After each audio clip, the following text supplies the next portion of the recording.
Unsupervised. Unsupervised. Yo, brother said peace and bounce tonight. Now the fort belongs to the duo, alright?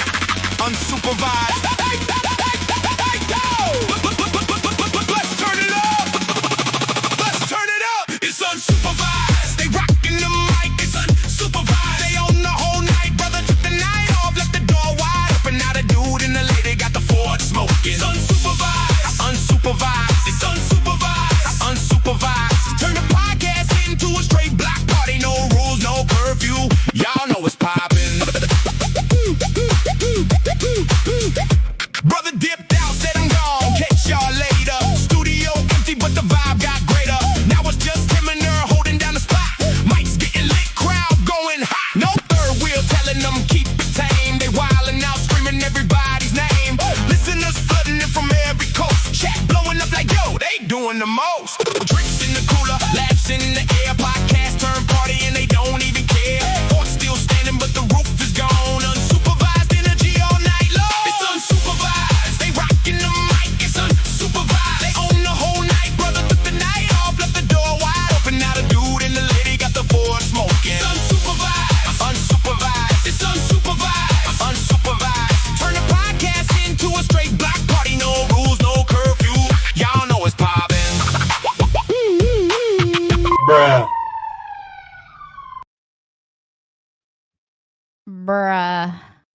Bruh. Cheers. What's up, everybody? What's up? So, listen.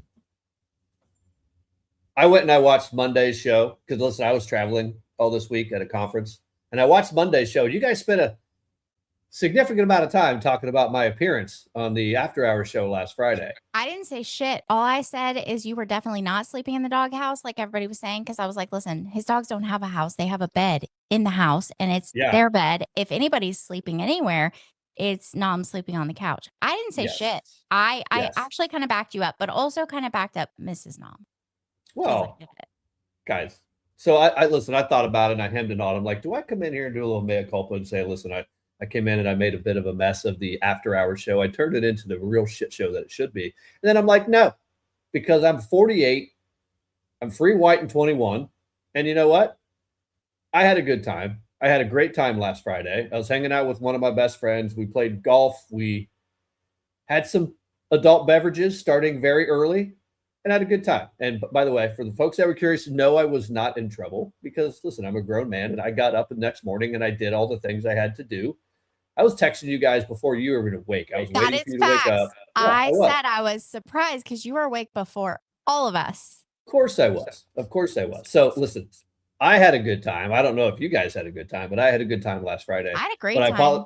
I thought it was great, actually. And you know what? I don't care if people let their hair down every now and then and get a little crazy, because we all deserve that. We're all adults. None of us are committing any crimes. No one's driving anywhere. Who cares, right? No, I was at home in my own house having fun with my friends. So you know what? All good. But by the way, I'm back. And it's a shit show tonight. I'm glad you're back because we missed you.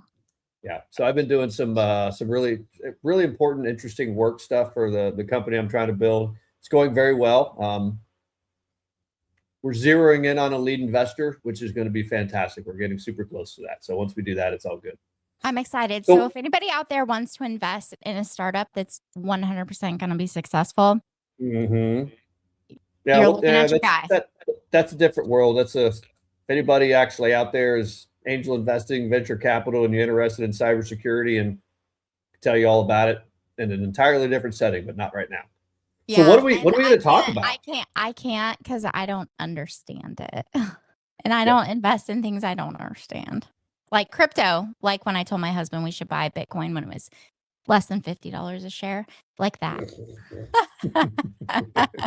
See, but here's the thing though, and this is funny, right? Because two of three things happened to people who are like, oh, I should have bought it when it was $50 a token. Yeah, but you probably would have sold it when it got to like $3,000, right? Because you would have been stupid not to. Probably not, because I hold on to things way too long. Well, then you definitely would have sold it when it got to 10,000. You probably never would have waited for it to get to $120,000 a token. But I mean, I don't know. You never know. I mean, I'm one of those people that like to buy shit and then put it, like, forget I have it and just let it go. And it either does really good or really bad, and there's no in between. And that's fine, because it's kind of a 50-50 thing.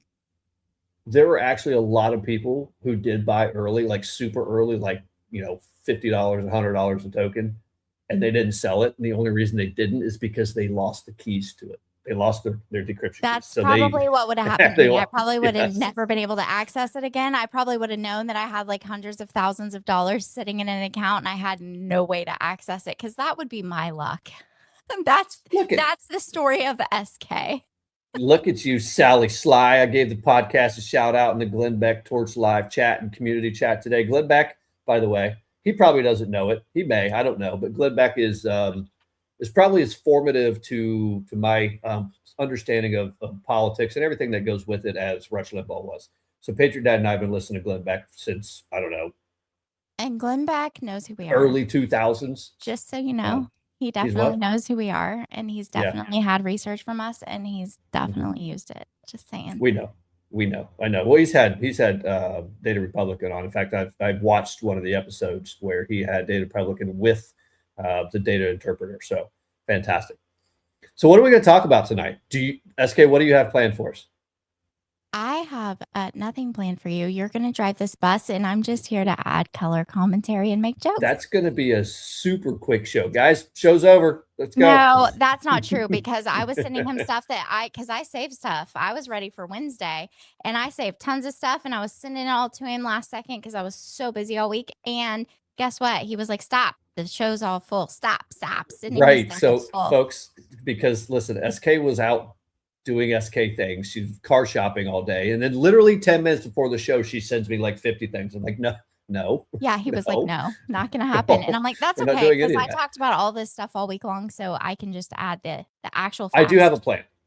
Yeah, I do have a plan. Also, I just want to point out for anyone that's curious, I would rather have a root canal with no anesthesia and have my fingernails pulled out with needle nose pliers one at a time at the same time than go purchase a car. So I went and test drove a couple cars just so I could like see what they looked like inside and feel how they drove. And then I told my husband, you decide, you pick it out, you bring it home, surprise me. I don't want anything to do with it because I hate it.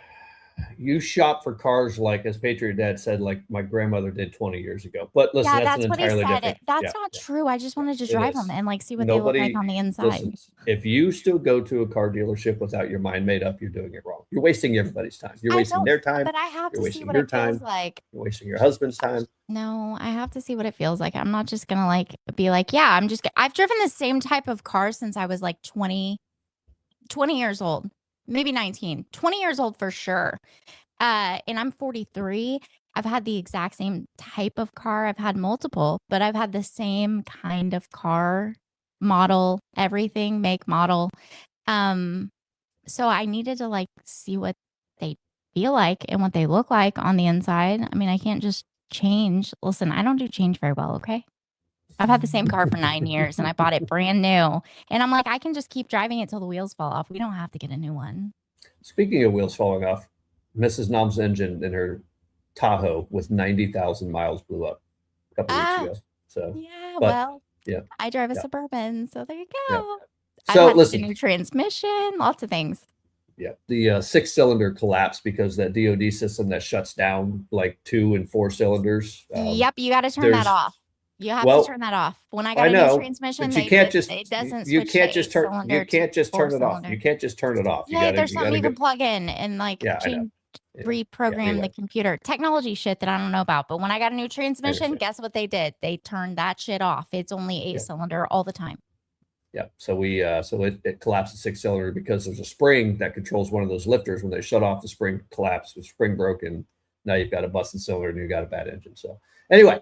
Guys, we do have a show tonight, and Cajun Patriot is correct. The back office team is going to take over the show. They are taking over the show for, I don't know, 15, 20 minutes, but not yet. So here's what we're going to talk about, right? So I don't know if you guys know this or not, but the California election is not over.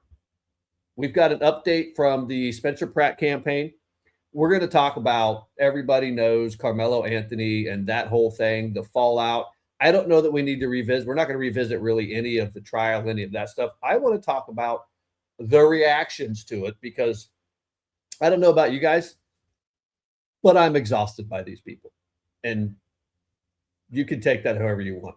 I'm fatigued. I'm exhausted.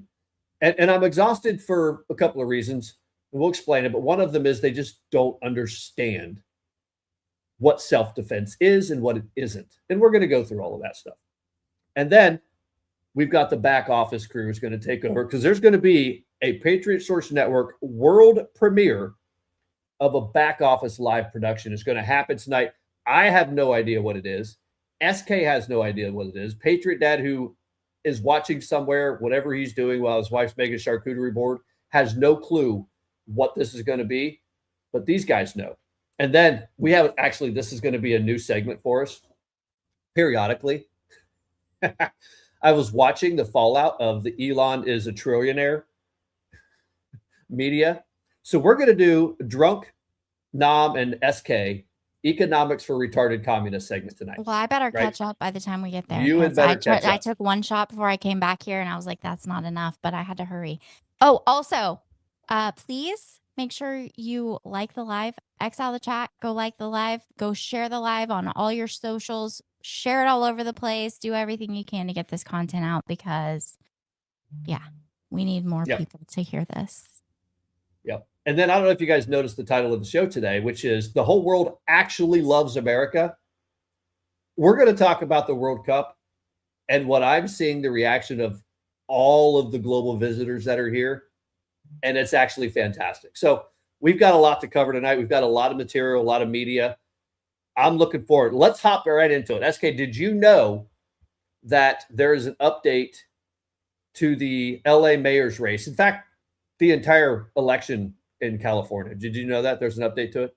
Yes. And I'm not happy, because I was like betting people. I was like, watch, Spencer is going to win this. Spencer is going to move on. He's going to move to the general election. And then what happened? They fucking cheated right in front of everyone's faces. No, SK, they didn't cheat. And I'm going to tell you a story after I play this. Oh my God, there's an echo now.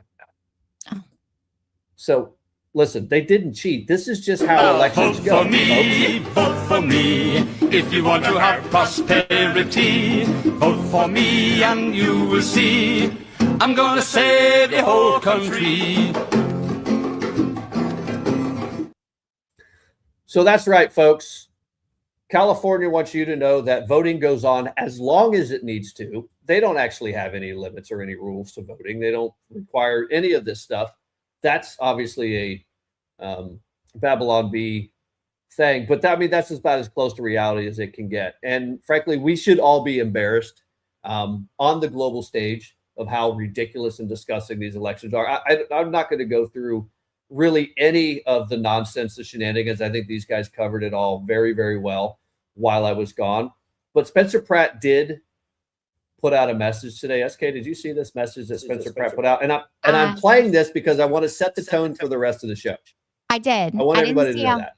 I didn't see a whole lot today, but I saw that, and then I plugged it into the car, and we were on our way home from car shopping, and I made my husband listen to it too. And the whole time my mouth was open, and my kid was in the backseat saying, "Mom, why is your mouth open like that? Why are you acting so shocked?" And I'm like, dude, this is so good. Yeah. So we've got a campaign election update from Spencer Pratt that if you haven't seen it, you need to watch it. And this is going to set the mood, I think, for really the rest of the show. So here we go, because here's where we are in our elections, especially in California. Portion of my mission to save Los Angeles is coming to a close, and I'm moving on to the next, more interesting phase. Listen, I've spent a lot of time slaying everybody. I've ridiculed everyone on the roster, and I just want to say from the bottom of my heart, I'd like to take the chance to apologize to absolutely nobody. You think you can get rid of me that easily? I know a lot of dim-witted jerks thought I was in this for a grift, that I was gonna roll up and leave town if I didn't get into City Hall. It's just not fair. Hey, morons, I didn't get in this for political power. I got in this to expose this corrupt machine, and nothing has changed. You enjoy your worthless meetings in City Hall. Nithya, you have all this information. You're running for mayor. Show what you're really about, or get the fuck out of the race. I'm going to be lighting you up every single day, and now I don't have to worry about offending CNN viewers. I don't have a campaign laws hamstringing me now. It's war. It's 0 hour for Los Angeles. Angelinos are now stuck with 2 morons responsible for all their problems, and they have to choose between Dumb and Dumber. That's not a choice. That's the machine protecting the machine. And now every problem that plagues Los Angeles because of these 2 corrupt communists is going to accelerate, and the city will tumble headlong into the abyss. You have no idea how many major developers, hoteliers, business owners, entrepreneurs have been texting me saying they're packing up and leaving town. More of your favorite restaurants will be shuttering. That means less tax revenue. That means the city has to cut services, more potholes, less firefighters, less police patrols, more criminals, more drug addicts terrorizing your communities. And we haven't ended it. You have no idea how bad things are about to get for this city. Look at this place already. Weeds growing from every crack and crevice, graffiti over every square inch of public space, garbage, drugs, feces, burned up dogs, burned down towns, abandoned storefronts. This city is a mess, and you're about to reward the arsonist who torched a place with 4 more years of destruction? I know he's very bitter. My goal hasn't changed. I've been laser focused on stopping these commie animals, and I will stop them. If you think we uncovered a lot of fraud and evil in the campaign, just wait. We have some recordings of one of your exalted candidates doing and saying something that would make her resign in shame. I was saving it for the general election. Go ahead and pick your demon, certify your choice, and then you get to see it. So Karen Nithya, ask yourself, is it possible that one of your employees may have a recording of you doing or saying something that would force you to resign in disgrace? Hope you sleep well at night over the next 5 months, because you know who hasn't slept well at all for the last 17 months? My mom. All my neighbors in the Palisades, all the moms who worry about their kids walking past drug addicts in front of their schools, all the business owners getting crushed in the LA economy, worried that they can't stay in business and feed their kids. Angelinos have been struggling for years now, all while corrupt politicians and fraudulent NGOs profit off the misery and fleece us for the tax dollars. Well, now we're flipping the script. I want all of you awake at night sweating and worried about 5 a.m. when the FBI blazers bust in the door, breaking open your office, because I assure you, they're coming. You think your election was going to stop me? If you want to stop me, you're going to have to fucking kill me!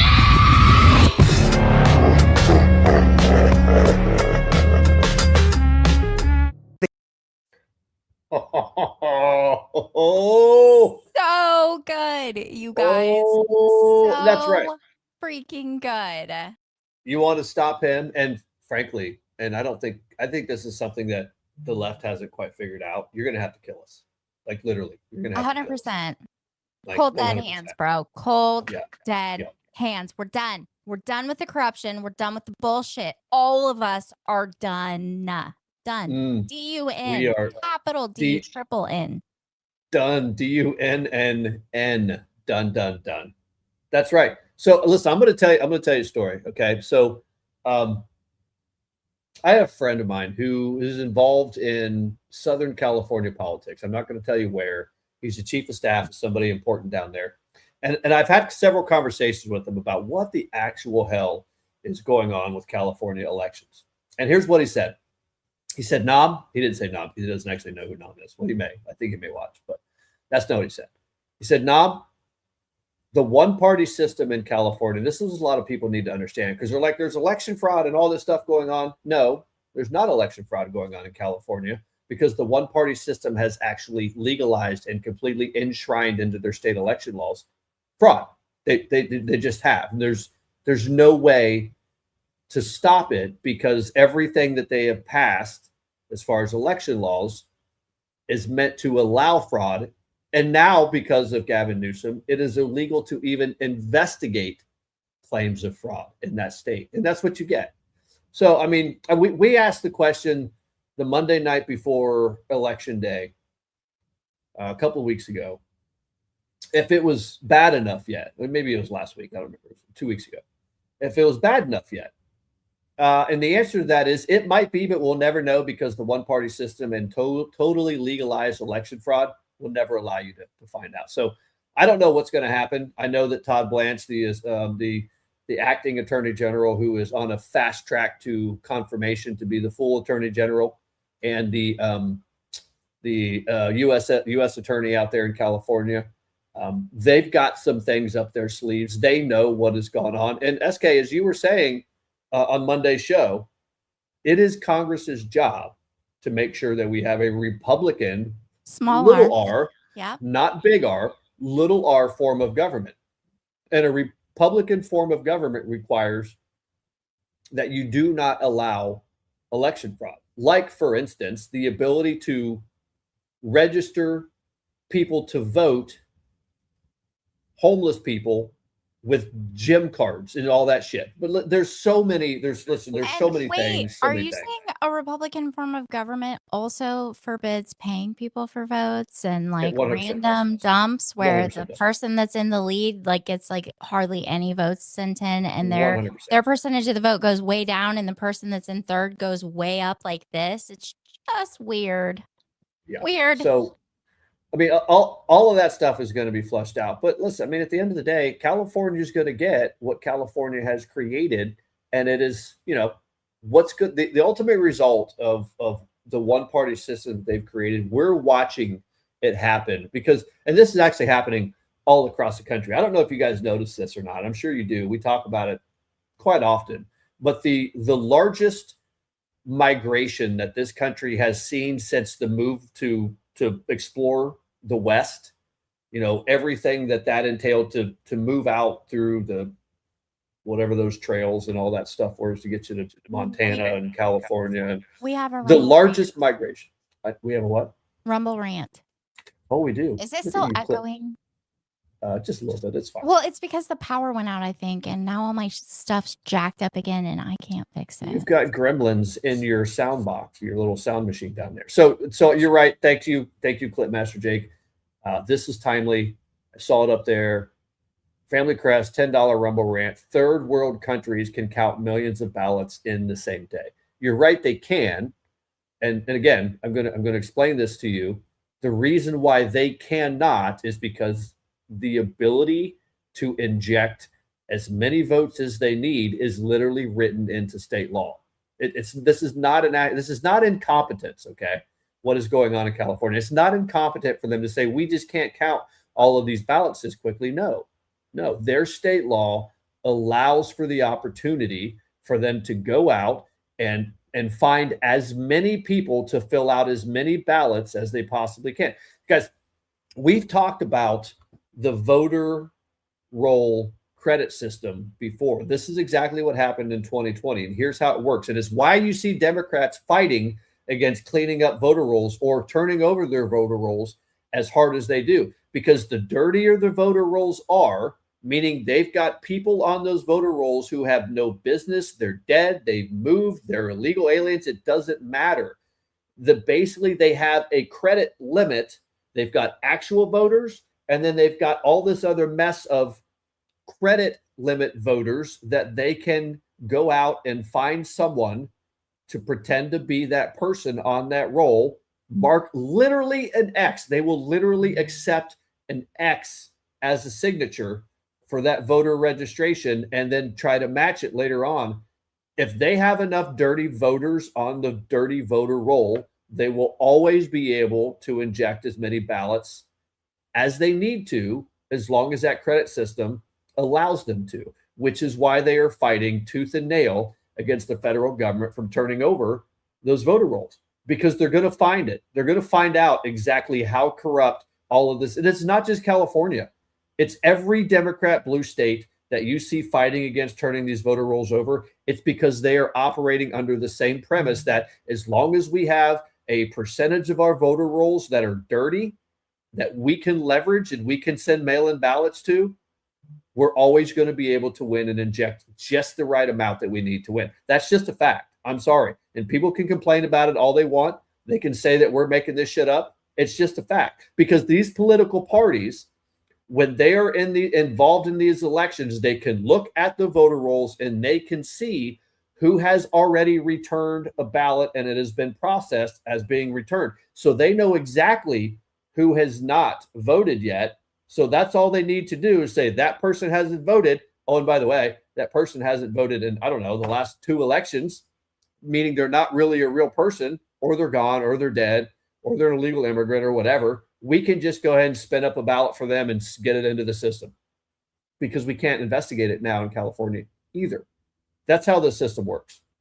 But so, I mean, you're right. It's not even third world shit. It's fourth world shit. And the worst part about it is everybody knows what they're doing. So, I mean, I don't know what the solution is. I mean, you're gonna have to have heads roll, arrests, and all kinds of shit. But well, there is breaking news.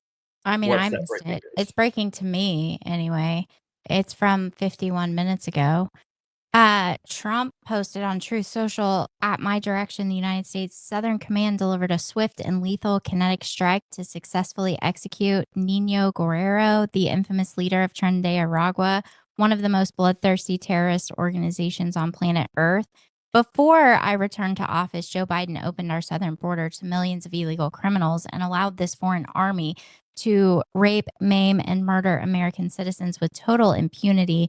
During my campaign, I pledged to expel these monsters from our country and bring justice to the families of those they slaughtered, including the precious 12-year-old Jocelyn Nungare, 22-year-old Laken Riley, and countless other beautiful souls. With this action, the United States military has brought retribution for them, their families, and their loved ones. Early in my administration, I delivered on my promise to designate Tren de Aragua as a foreign terrorist organization, deport thousands of evil criminals, and wage war against the cartels who have long been waging war against our citizens while weak leaders left America helpless and defensive. The action was coordinated closely with our friends in Venezuela, with whom we are working very well. As a result, Tren de Aragua terrorists no longer have safe haven in Venezuela or anywhere else, and under my leadership, we will find these vicious murderers and drug lords anytime, any place, and send them to the depths of hell where they belong. God bless America. President Donald J. Trump. And to quote the world famous Star Spangled Kyle, boom, boom, poppy. Freedom seasoning. Freedom seasoning. But did you get I was half listening because I was reading the comments, but there's an important aspect of what he just said. In coordination with our friends in Venezuela. So again, we can go back to the American system. We're not going to get derailed in all this, but by ripping what's his name? Maduro out of there, it has now created a situation where Venezuela is actually going to be working with the United States of America to root out Tren de Aragua, drug traffickers, human traffickers, all that stuff, all the things, and basically, the ability to funnel and launder all kinds of sanctioned and criminal money that comes from drug trafficking, human trafficking, all that stuff through their oil. I mean, this is just one example of one of the major wins of the implementation of the American system right there. Venezuela is no longer a place that these animals can hide. So like Star Spangled Kyle said, boom, boom, poppy. See ya. See you later. I had one more thing on the election update because I saw it in the comments. So it looks like Spencer Pratt scared some people, like with that message, where he's basically saying, "Hey, I still have the information to take all of you down." He said he was holding on to it for whomever he was going to have to face in the general, but he still has it. So now we've got reports that several arsonists just set fire to Spencer Pratt's office. Sounds like someone's pretty nervous about the career-ending evidence he's been teasing in his latest video. Do you think that timing is a little suspicious or not? I mean, just a tad suspicious. suspicious. Don't be suspicious. Yeah, exactly. Don't be suspicious. I don't know how I'm going to last for 2 hours on here with no food and alcohol. This could get interesting, guys. Well, you're going to have to try. You know what we might need to do, SK? We might need to do a quick little kind of timeline cleanse before we get into some interesting, some good stuff. Do we have a good timeline cleanse that you want to play? I put several in there, but some of them are related to topics. Out of the mouths of babes. So here's one that doesn't, and then we're going to get into some stuff because let's just sort of calm your palate this a is little funny. bit. Everybody just calm down, and then we're gonna really, really piss you off after this. Dad's hair is so soft. Is it? On the back. On his back? Okay. All right. Hey, whatever works for the Allen household. My mom got pregnant with me, and I was so tiny. She went to the hospital and take me out, and from her ass. That's not that word, Mommy. Yes, it is. No, it's a take a fucking nap. Did you bring it with you? Bring what? A better attitude? Did you bring a better personality with you? Oh, That was definitely not What do me. you like for the day? For the whole day? Yeah. I'd like some peace and quiet. No, we don't tell that. what did you tell me? You are a little fat, but you're still beautiful to me. Thank you. So you just finished your first day of preschool, right? Yeah? What was the best part? Leaving. How fast can you run? 45 pounds. How fast is that? 45 pounds. An hour? Mm-hmm. Oh my goodness. That's too much. That's What too are you much doing? adorable. That's too much adorable. Signs up Listen, because this of is Daddy hilarious. doesn't put the seat down, and it says put the fucking seat down. All right. Stop. First of all, hey, ladies, why can't you put the seat up? I don't understand the problem here. Because when we go in the middle of the night, half asleep, and we go to sit down, we fall in, Nom, and it's really not fun for your ass to hit that cold ass but water. we have to lift the seat up, and then we have to put it down. Exactly. And you have Who no cleans role in that this at all. toilet? You have Do you zero- clean you that have zero- toilet? Yes, I clean toilets. Of course, listen, Mhm. excuse me. I was a Marine. I know how to clean. In fact, I do a lot of the cleaning. Not a lot. Mrs. Nom does a lot of cleaning too, but I know how to clean. You don't get through 8 years in the Marine Corps without knowing how to clean, without having cleaned a lot of things in your life. Anyway, I digress. Okay, that was a good little timeline cleanse. I appreciate promise it. Thank I was you. never that little girl that said, "Did you bring it?" When the mom said, "Did you bring your good attitude?" and she said, "Did you bring good personality?" I definitely was not that kid, and I definitely didn't reproduce and create kids that would say something like that. Yeah, no. So listen, Carmelo Anthony is Guilty. upsetting me. Guilty. Well, Guilty. Of course he was Guilty. guilty. Of course he was guilty. And everybody is afforded their day in court. They're presumed innocent until the evidence is presented, and then they are found guilty by a jury of their peers, which apparently, I don't know if you guys know this or not, but if you live in this weird Black victim culture world, Asian people, Hispanic people, Middle Eastern people with actual headscarves are all now considered white when it comes to a jury. Did you guys know that? Did everybody know that? Yeah. So apparently race is like everything. And it definitely had nothing to do with the Black jurors in the pool that were dismissed because they said things like, we can't give these sentences to a Black child. We can't convict a Black child, even if they're guilty. It had nothing to do with that. And the defense had no input at all whatsoever in the jurors. None. They didn't get to pick jurors. No, I mean, so that's the entire angle I want to take was sort of the first part of, I don't know, the Carmelo Anthony thing, because there's two parts to it, right? One is just how wildly uneducated almost all of these people are in the ways that, I mean, for fuck's sake, go watch a Law and Order episode. You know what? Law and Order is literally on. It's been on television for 25 years. Mariska Hargitay has been on there on SVU since the beginning. It's been on literally for like 30 ask years. Eugene Carroll. Every single, I know it's been on. You could turn on probably 5 channels out of 300 on whatever cable's out there, and you could find a Law and Order marathon, and you could at least understand the very, very basics of how these trials actually work. Like, for instance, the defense actually has input in jurors. Like no, they don't. pick Nom, quit spreading misinformation. No, I'm telling you. The defense has no say at all whatsoever in the composition of the jury. Well, they do. I'm positive of that. I'm like 100% positive of that. And by the way,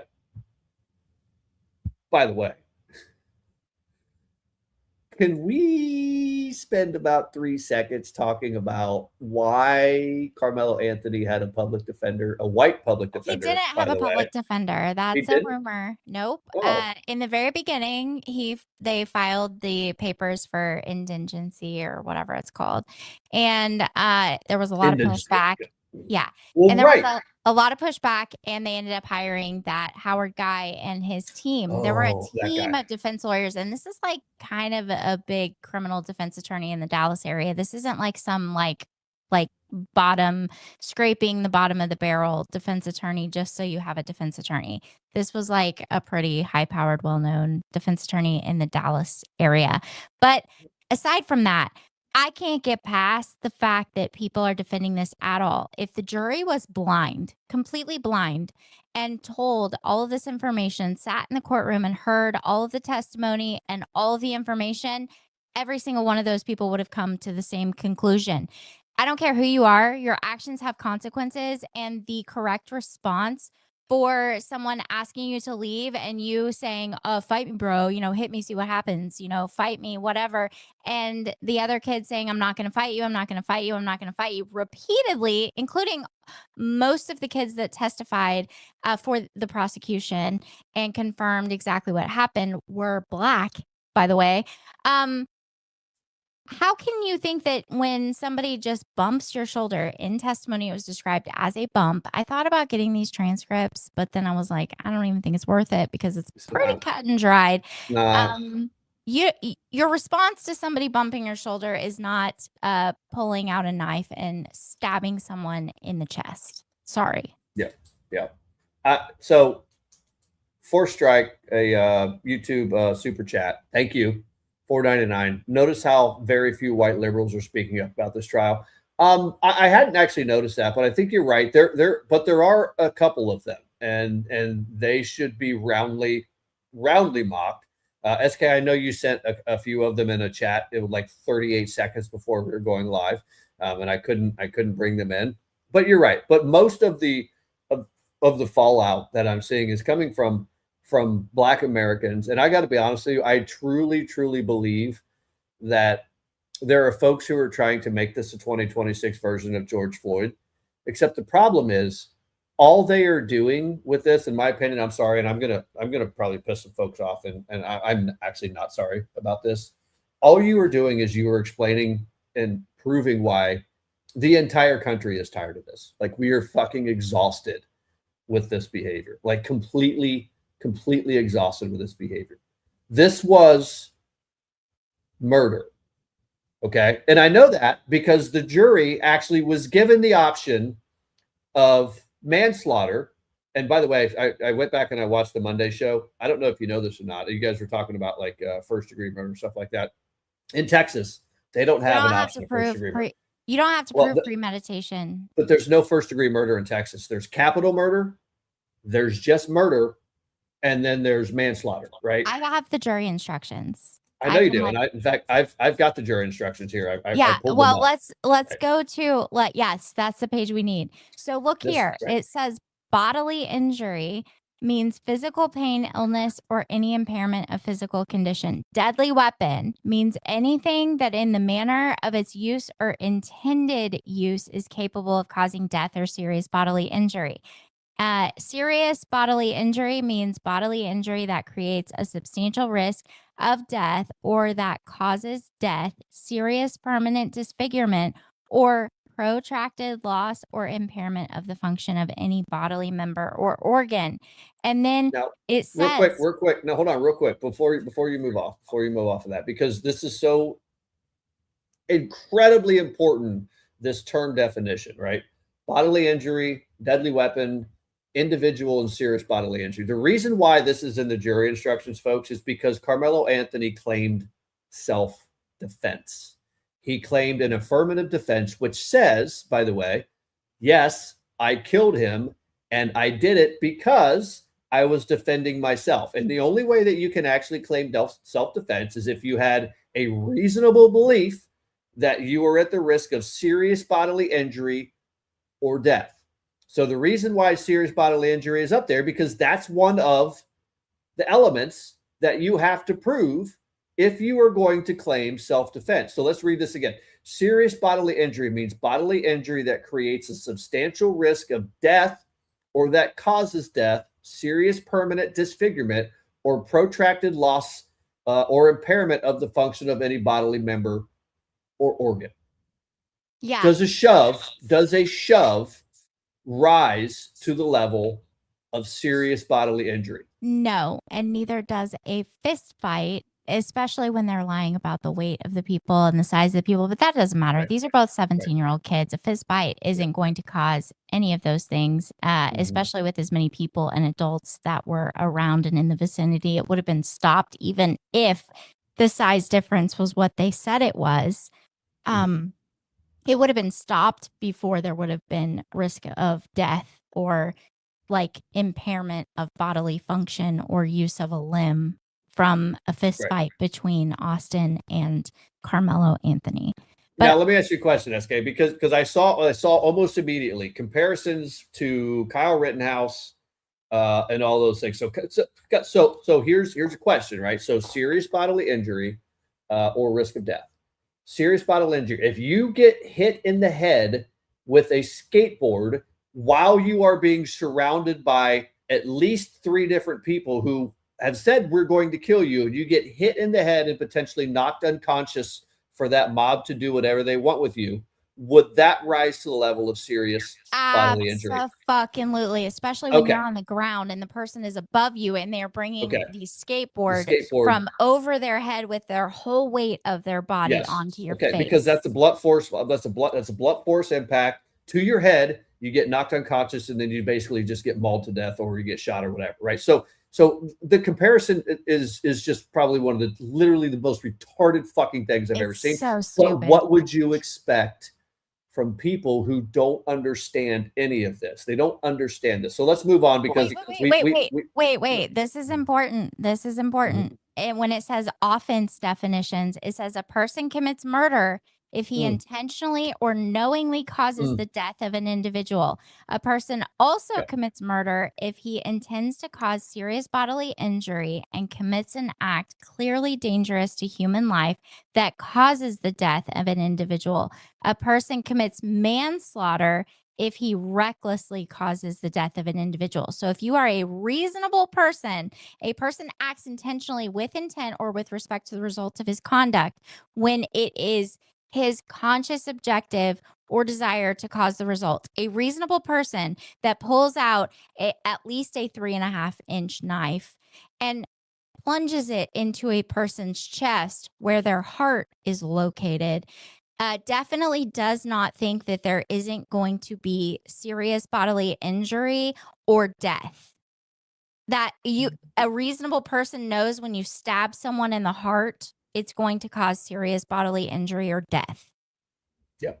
I mean, this is easily one of the, this is going to fail. This is why I said that some of these folks want this to be a recreation, a replay of the George Floyd Kabuki theater that happened in 2020, but they're just embarrassing themselves like epically. I mean, we can go through the rest of these jury instructions. I don't know that we need to. We spent entirely too long on this. I want to show you why I'm actually really pissed off at the response from some of these people, because I know PatriotDad's done some videos on it. I've not done any videos on it. I just haven't really interested in making any content lately. Frankly, I'm just bored with it. But all I'm hearing is a defense that a black kid should be able to kill a white kid. That's literally all. That's literally all I'm hearing. I haven't heard anything else from these people other than that. I just haven't. I think it's important for everyone to go to Sarah Fields at Sarah is Censored on X and go watch the interview that she did with Austin Metcalf's dad, Jeff Metcalf. the day after the verdict, because there was a gag order in place. That's why you had Dominique Alexander and all of these crazy people speaking for the Anthony family, and there was no one speaking for the Metcalf family. They all stayed completely silent. They didn't have people out there pushing a narrative. They did none of that because I cried several times, like actual tears, cried. My husband and I sat and listened to the entire thing live as it was taking place. And he starts out talking about the coach calling and telling him Austin's been stabbed. You need to get here. And he rushed to the stadium. He found Hunter, inconsolable, and he grabbed him. They rushed to the hospital as fast as they could, right behind Austin. They took them into a room. He said it was about 10 minutes before the doctors came in. And when the doctors came in, he said he could tell by the look on their face. He knew exactly what they were going to say. He told them that Austin didn't make it. And they had to admit Hunter into the hospital and sedate him because he was so out of control. And he said the most heartbreaking thing about all of this, aside from the pain of losing your child, is having his twin brother look at him and tell him that he said, I was holding him. I watched his eyes roll in the back of his head. I watched his soul leave his body, and my soul left with him. Yeah. So listen, I'm a twin, as you guys know, and I got to be honest with you, Austin Metcalf never would have left that fucking field. Carmelo Anthony never would have left that fucking field. Yeah. It's rough. And he says some sarcastic things. He lets loose a few times. He's got a lot of built up anger from the last more than a year that he's been gagged. This happened in April of 2025. They've been pushing this narrative. They've swatted him 6 times. They swatted his ex-wife 3 times. They've tried to get them killed. They've been spreading this narrative. They've been spreading rumors saying that he was a sex offender, all kinds of things all over the internet. He hasn't defended himself. He hasn't said anything. They've been calling them racist. They've been saying all of these terrible things this entire time. And he was finally had the gag order removed and was able to speak. And there were several times that he let the anger get the best of him. He started out saying, I forgive Carmelo Anthony. I forgave him for myself. I'm a Christian, all of these things. And then he got sarcastic a few times, and people decided to clip those sarcastic moments without the context of him saying they've said all of these things. If they want a soundbite of me being racist, I will say, and he called, Carmelo Anthony a watermelon felon.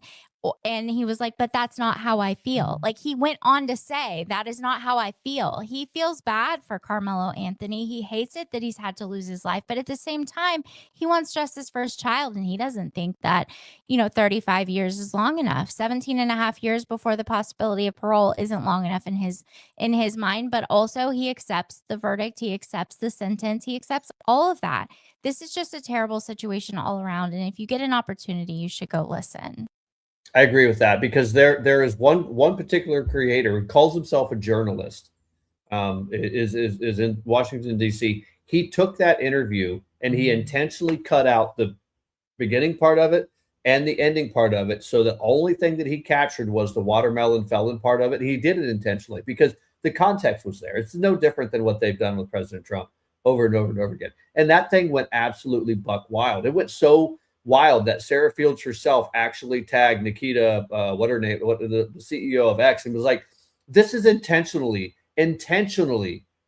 disruptive. This is intentionally misconstruing what this video said. You have to take it down. I don't know if it was ever taken down or not, but there's no way that you could see what that person, that X account had done. Supposedly a journalist, by the way, and he was like, what? I'm just reporting what's there. No, asshole. You intentionally clipped and you edited it and you took out the context so that you could piss off and rile up a bunch of people to get to the result that you were looking for.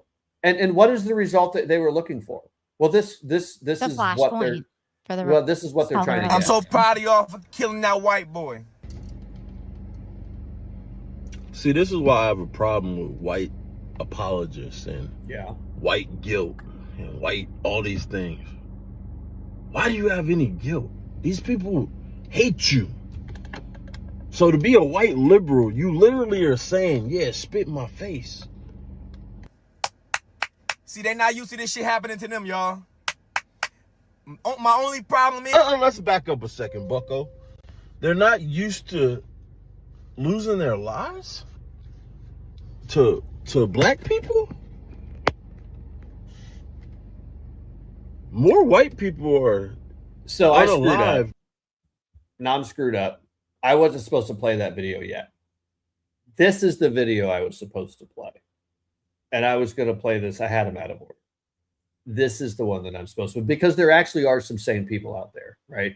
But I'm going to piss you off a little bit more before I show you that there actually is some sanity over there in the black community. There's actually quite a bit of it. But I got to be honest with you, there's an awful lot of you folks out there that are really just showing your asses without even dropping your pants. It's one of the most embarrassing things I've ever seen. Like this guy right here. Hey man, free Carmelo. Straight up. Straight up. I don't give a fuck about no white lives. All lives don't matter over here. Because on the daily, we get killed. And ain't nobody got shit to say. But when one of ours is protecting itself. All right, I want to stop. Protecting I'm themselves. going to pause real quick. I want to pause real quick. Like, listen, I don't know what's going on with this kid, but on the daily, white lives don't matter. Our lives are being killed. Can I ask you a question, young man? I don't even know who this guy is. Can I only ask you a question? Have you ever visited the streets of Chicago? Who is doing all of the killing of black lives? I mean, like all of it. You are. It is not. And if this gets me kicked off YouTube, I frankly, I apologize for the network, but this is going to piss me off. I'm fucking pissed. We're not doing this to you. You are. You're doing it to yourselves. And nobody seems to care about it, except it's fascinating. The only person who seems to actually care about this, like at a national level, is fucking President Trump. He's the only one, because he's the one who's like, listen, we are cleaning up these streets where black men are killing other black men by the thousands, like literally thousands of them a year, just killing each other. And the only person who seems to care is President Trump. And I guarantee you this young man is pissed off that President Trump is sending law enforcement into those cities to clean up those cities where he just said nobody cares. Actually, the president does, and you hate him for it. So I don't actually want to listen to anything else you have to say, because you're just fucking stupid, dude. You're just dumb. Get off of my screen. Get off of my screen. Get out of here. You're fucking dumb. I got no time for that. I need to rant for like 2 seconds. Yeah. So clip this, guys. Back office. Be prepared. I've been on TikTok almost every day here recently for at least a few hours. And this has been an ongoing discussion over and over and over again. And I had a pretty decent conversation with a veteran of the U.S. military.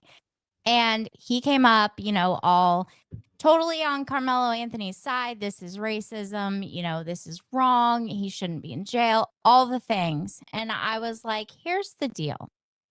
When you were in the military, if you went to battle, I don't know if you went to battle. I thanked him for his service because, again, I appreciate everyone's service, whether you agree with me politically or not.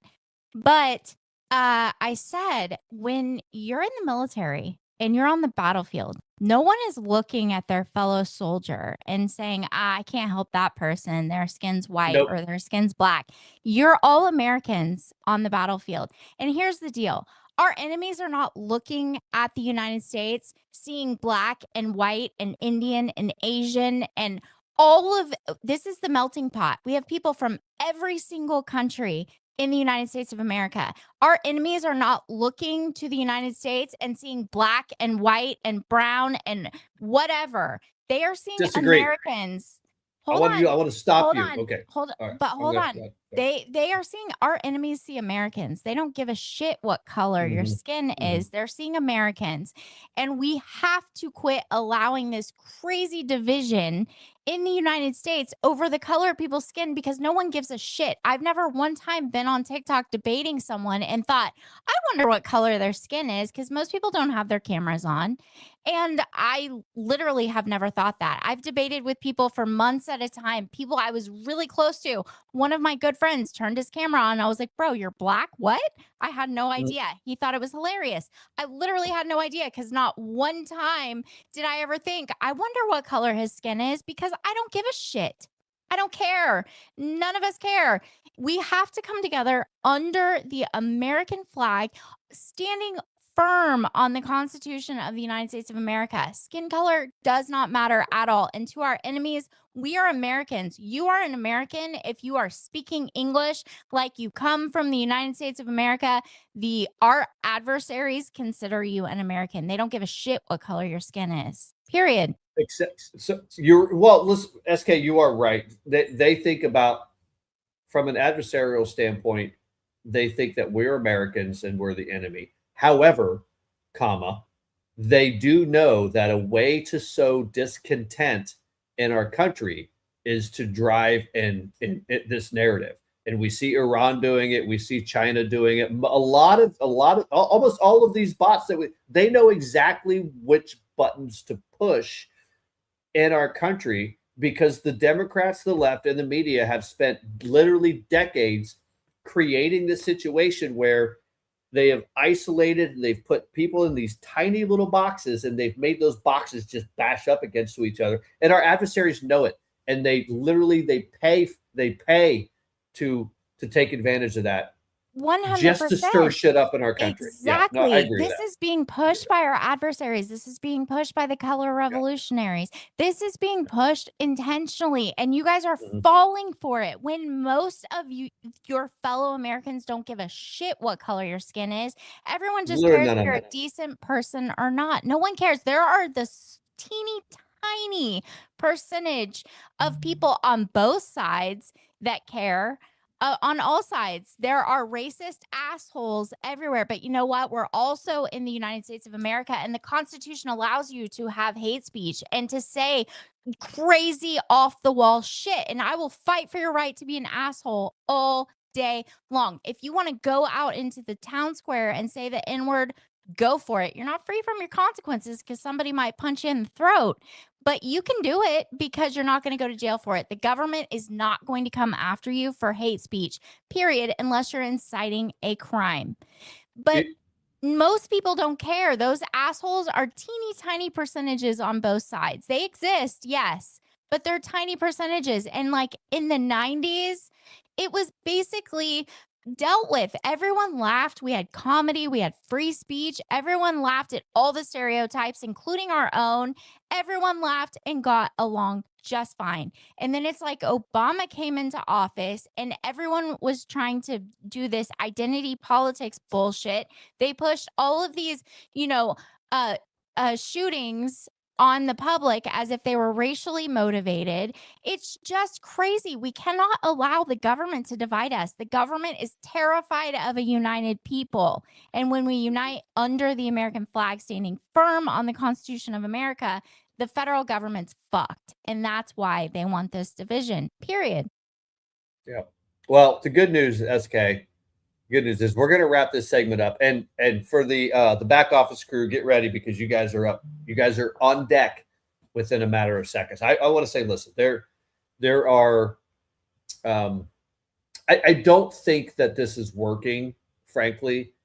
I mean, obviously, we're gonna highlight the most insane sort of aspects of this, just to show that yes, it's still out there. But the reality is, I saw just as much of this content that I'm getting ready to show you as I saw from that other nonsense. I had like 5 more of those videos, and I frankly couldn't play. I'm not even interested. Fuck those assholes. Just literally. You see the guy that came down from another state to piss on Austin Metcalf? I did. But you know what? The guy's got a rap sheet as long as my arm. He's a fucking criminal. He's a degenerate. What do you expect? What do you expect from degenerates? It is disgusting. But listen. I want everybody to see this video. right? Because I actually saw as many of these types of content, as many of this type of content as I saw as that other nonsense bullshit. What do you want us to do? What do you want us to do at this point? What? I'm lost for word. I don't know what to do. I got 5 boys. I don't know what. I ain't got nothing to tell them no more. You can't walk away no more. What do you want us to do? I also had 5 boys. She doesn't know what to do after the Carmelo incident, like what to tell her sons, guys. I'm gonna go ahead and try something. Today, boys, when you go out into school, don't stab any other kids. You think you guys can do that? You feel good about that, Lee? You feel good about that, Ace? Yeah. Oh, you're Aunt Trail. This is Ace. So, is that a good commitment from everybody? We're not going to stab any kids today? Probably not. Hey, try that, lady. That might work. It wasn't really in my game plan. That might work. I saw just as much of that content as I did the other fucking nonsense bullshit, which is why, you know, as I was going through this, and I'm like, you know what? I'm not going to play all this stuff because I think the tide is turning a little bit. I really do. I think so. I think yeah, people I are really do. realizing it's a tiny percentage on both sides. Are there white supremacist assholes? Yes, we denounce them. We do it all the time. I've debated All the those time. people that voted for Trump that are white supremacist asshole groypers. And I've said, we don't want you here. You're disgusting. And we don't support that. The majority of people don't support that. Trump was never accused of being racist till he was running for office. He supported Jesse Jackson's campaign. He helped so many people, including Jennifer Hudson. Are there racist Black people? Yes. Are they small Yeah. minorities on both sides? Yeah. Yes. Yes. It's small minorities on both sides. People want you to believe it's more prominent on both sides than it actually is. The majority of Americans don't give a shit about your skin color, where you come from. We care about, do you love this country? Do you want to preserve the Constitution? That's it. That's it. Yep. That's right. So listen, guys, I know everybody in the comments has been waiting for the back office takeover, the After Hours, the Patriot Source Podcast After Hours episode. Well, here it is. So I'm going to be honest with you guys. I have no literal SK. Do you have any idea what they're doing? No I never idea. have any idea what's going on. Let's be honest. That's honest. I have no clue what's happening. So, Guardian, Clipmaster Jake, you guys are up. This is the Patriot Source Network world premiere of a back office live production. It is all you fellas. SK is muted. Make sure you stay muted. Here we go.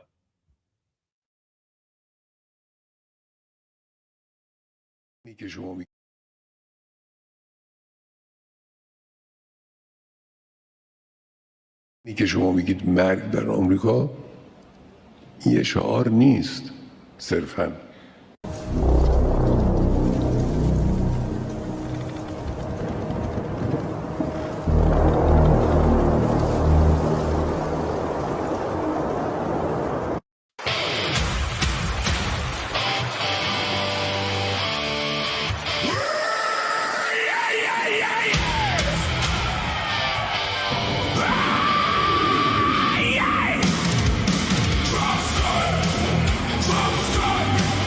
Drop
This is a special report from Patriot Source Network. Breaking news from the back office, satirical revelations. Stay tuned for the full story. Good evening. I am Arya News Anchor Lady, and this is the news. Tonight's top story. Elon Musk is officially missing after volunteering for an experimental solo trip to Mars to test out a bold new rocket fuel that was rumored to have been created in a back-office laboratory inside a podcast studio. According to our completely reliable sources at SpaceX, who sound suspiciously calm about this, everything is fine, the situation is well in hand, and nobody should worry. Translation. Elon's probably stuck in a crater somewhere arguing with a Martian about why their planet needs more government subsidies and a Cybertruck charging station. We'll keep you posted as this develops.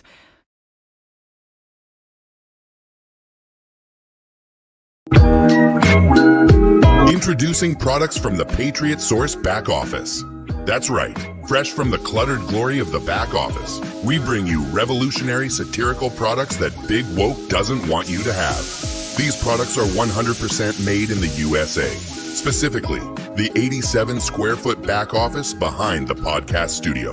Folks, are you tired of watching liberals cry over everything from election results to someone saying, build the wall?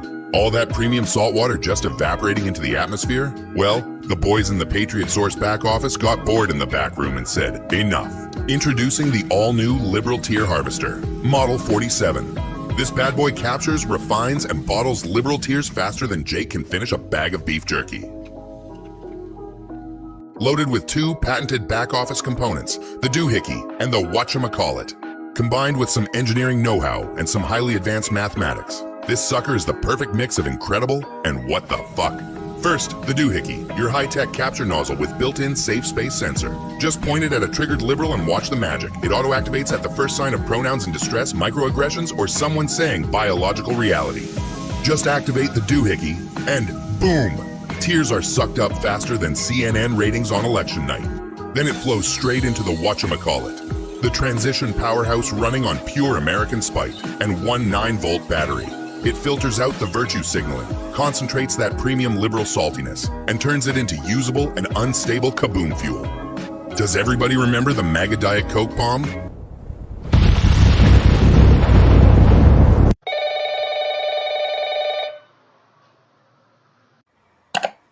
Hey fellas, I have a problem I was hoping you could help me with. SpaceX is looking for a new formula for our newest rocket engine. Trump told me that back office products is who I should call.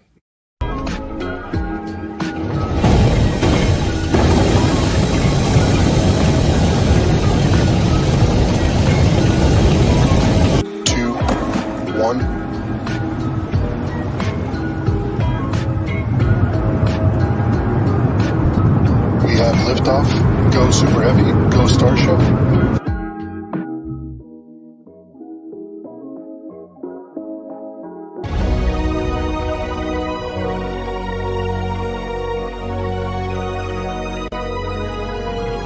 Okay, I am about to engage the Liberal Tier hyperdrive. Next up, Mars.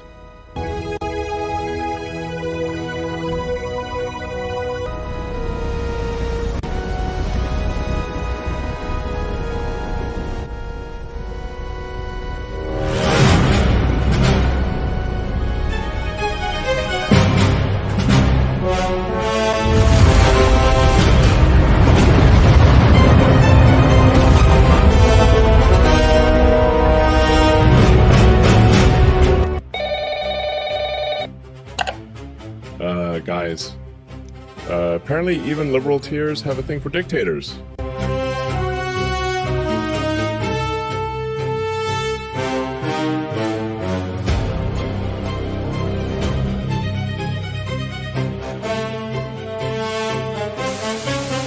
Would and should the U.S. actually commit U.S. troops to defend Taiwan if China were to move? You know, I think that this is such a, you know, I think that this is a, this is of course a,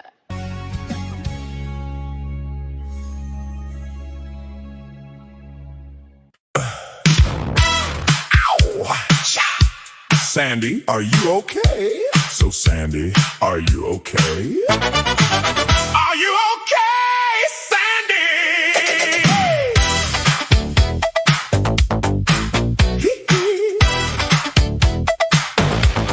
She was slinging cosmos in a Bronx dive bar, shaking up the happy hour like a future superstar. One day she trades the tip jar for a seat way up in D.C. Now she's mixing up the facts like a bad apple teenage. From pouring shots to pushing bills that make your head spin, Sandy went from last call, the world's about to end. Sandy, are you okay? So Sandy, are you okay? Are you okay, Sandy? Sandy, Sandy, are you okay? So Sandy, are you okay? Are you okay, Sandy? You've been struck by a smooth talking ex-bartender.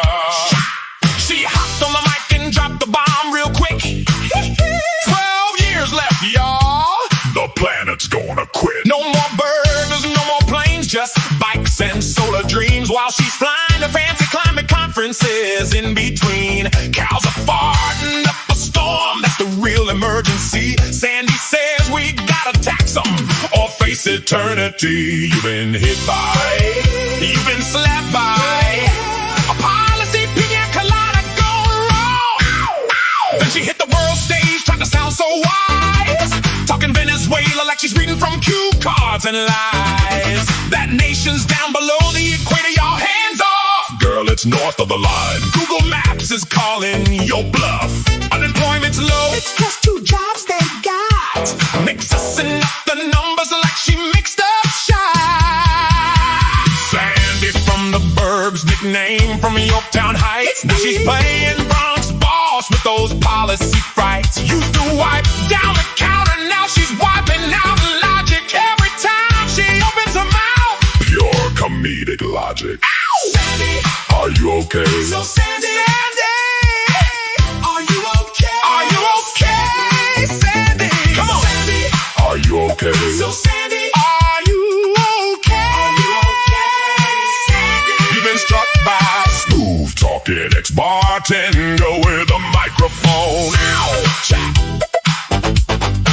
Sandy, are you okay?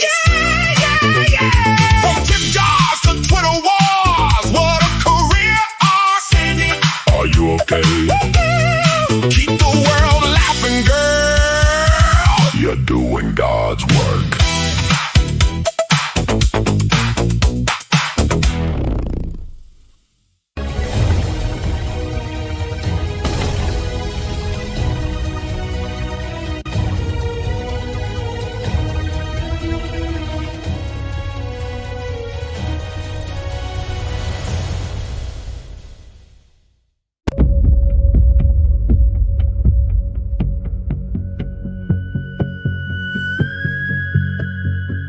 And you know, that's a little bit old, that chart. That chart's a couple of months old. And if you want to really see something that said, take a look at what happened.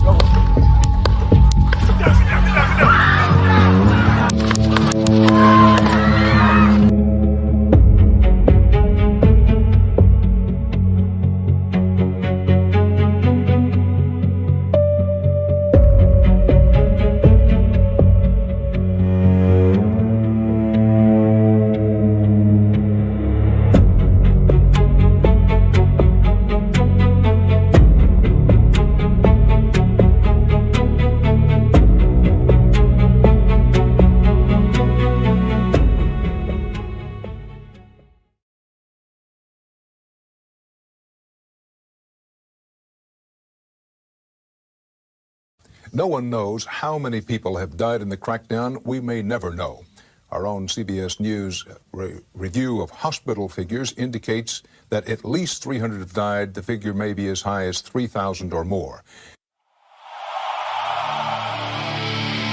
They told us it was freedom. They told us it was love. Smile while they're holding you down. Smile while they're holding you down. Smile while they're holding you down. Down.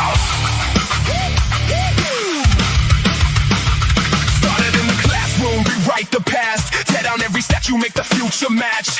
Tell a kid he's guilty for the blood in his veins. Tell another one his only worth is in his pain. Then you call it healing while you're handing out the chains. Call it liberation while you're rewiring brains. Every revolution wears the mask of the meek, till the boots on your throat and you can't even speak. You can rebrand the chains. Call it justice, call it fair, but I know a cage. When I see one in the air, we won't kneel. Won't sell our souls for the dream you sell. We won't kneel. Done dressing up controllers care. You can take the mic, you can take the stage, but you can't take the fire when we rage. We won't kneel. Not now, not ever, never. They came for Charlie cause he wouldn't shut his mouth. Took a man with words cause they couldn't shout him out. That's the playbook, silence, cancel, then erase. Couldn't beat the message so they tried to kill the face. But every voice they bury makes 1,000 more. Every martyr major sharpens up the war. We remember names, we don't forget the cost. We carry every brother and sister we lost. You can rewrite the page, edit out our names, but the fire that he lit is the fire in our veins. We won't kneel. Won't sell our souls for the dream you sell. We won't kneel. Done dressing up controllers care. You can take the mic, you can take the stage, but you can't take the fire when we rage. We won't kneel. Not now, not never, never. 100 million dead, but they still wanna try it. Marks in the textbook, and they still wanna buy it. Same script, same scam, same flag, same lie. Wrap it in a rainbow, and they'll still let you die. Cool lie, killing fear, wall in a curtain. The end is always blood, that's the only thing certain. But you sell it to the kids like it's never been done. Like the graveyard of a century, never wait a time. Every utopia built on a grave. Every paradise promised a cage. You can't have my mind, you can't have my voice, you can't have my soul. I still have a choice. You won't take what he died for. You won't take what he died for. We won't kneel. We won't kneel. We won't kneel. Won't sell our souls for the dream you sell. We're done dressing up controllers care. You can take the mic, you can take the stage, but you can't take the fire when we rage. We won't kneel. Not now, not never. We won't kneel. Not now, not ever. Smile while they're holding you down. Not anymore. Not anymore. Not anymore. Not anymore.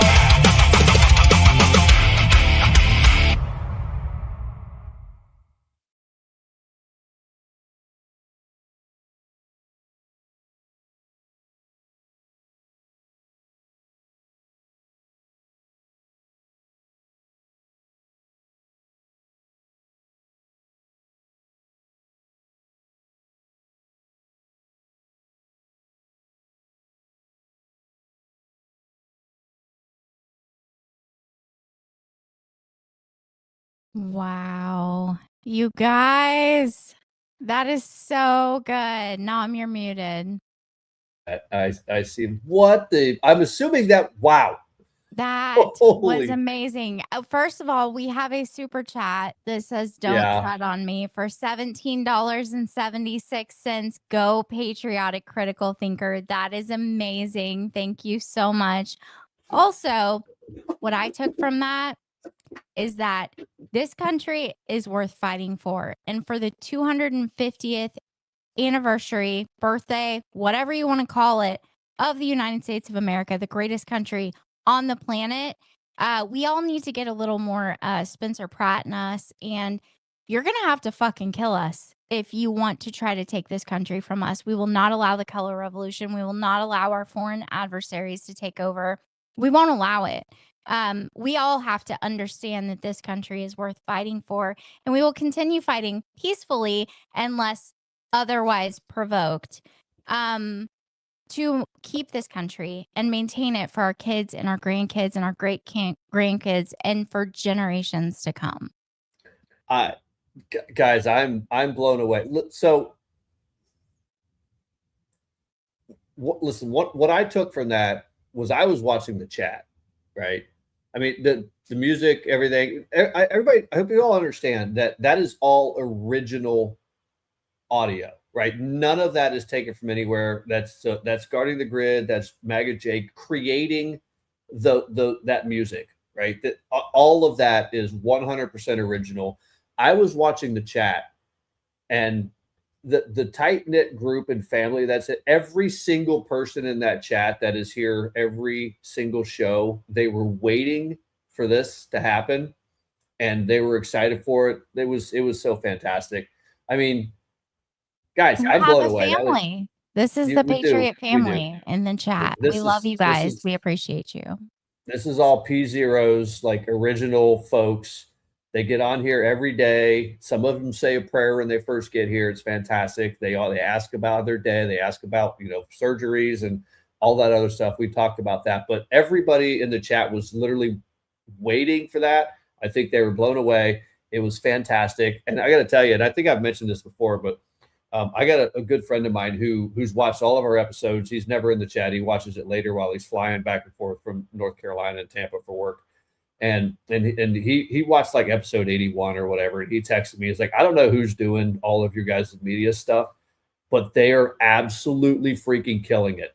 It is so fantastic. And guys, they do it for free.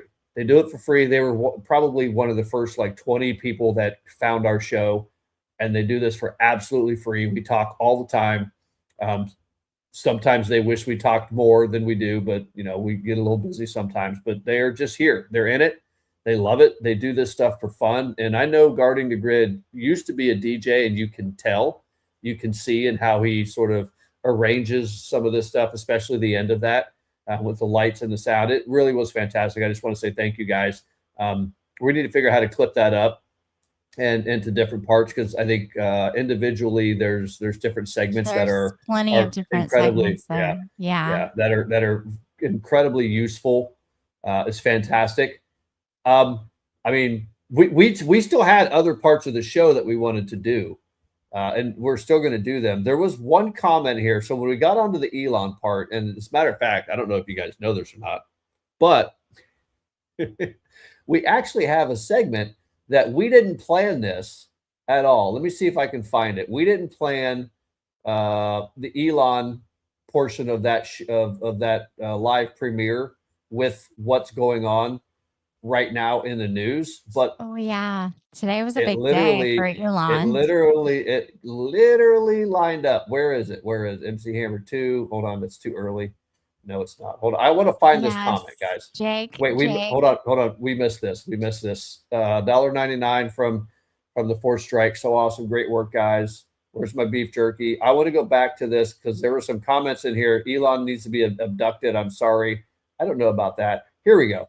This is the comment that I saw that I wanted to address. As a matter of fact, guys, we have a new segment that we're going to introduce.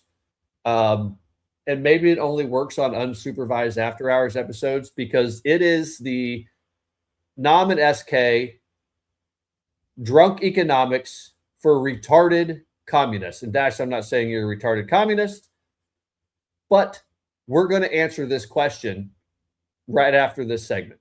Drunk economics, comrades. Free shit for everyone. Seize it all. This is retarded communism. Workers unite. Hick. More vodka. Orange demand bad. Free shit. Why do I feel like that's a hidden camera on Project Constipation? I don't know.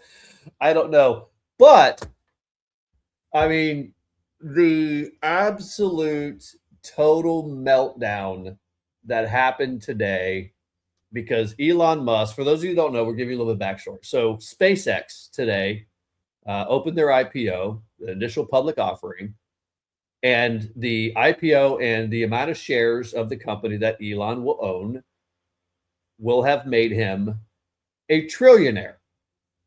And people are very, very, very, very, very, very, very, very, very mad about this. Very mad about it. I've got so many comments. It's wild to me, actually, how many Democrats came out and had so much to say about this. So we're going to have a segment of drunk economics from Nom and SK to explain to these people, a trillionaire, what even is that? This is one example, this Harry Eckles, whatever. By the way, don't go bother reading that Substack. He's a horrible writer, and he's an even worse economist. He doesn't understand. Guys, what does it mean to be a trillionaire? SK, do you know what it means to be a trillionaire? Well, that's. Do you know how someone becomes do we know how someone becomes a trillionaire? Well, they're innovative, first of all, but also that's 1,000 billions. That's It is 1,000 billions. It is 1,000 billions. It is 1,000 billions. But how does it happen? Well, I'm going to tell you how it happens. How someone becomes a trillionaire. Now, does this mean that someone has $1 trillion like No. Scrooge McDuck, and they can dive in there? You guys all remember I don't remember the name of the show, but Scrooge McDuck, he had a big tower full of gold coins, and he'd go and swim in it, and he was he was supposed to be an evil rich person. No. How does Elon Musk become a trillionaire? I'm going to tell you how he becomes a trillionaire. He becomes a trillionaire because he creates businesses that provide a service that a lot of fucking people pay to use. In fact, he's created, I think, 6 businesses that I can count so far. We've got The Boring Company is how we got started. You've got SpaceX, which just IPO'd.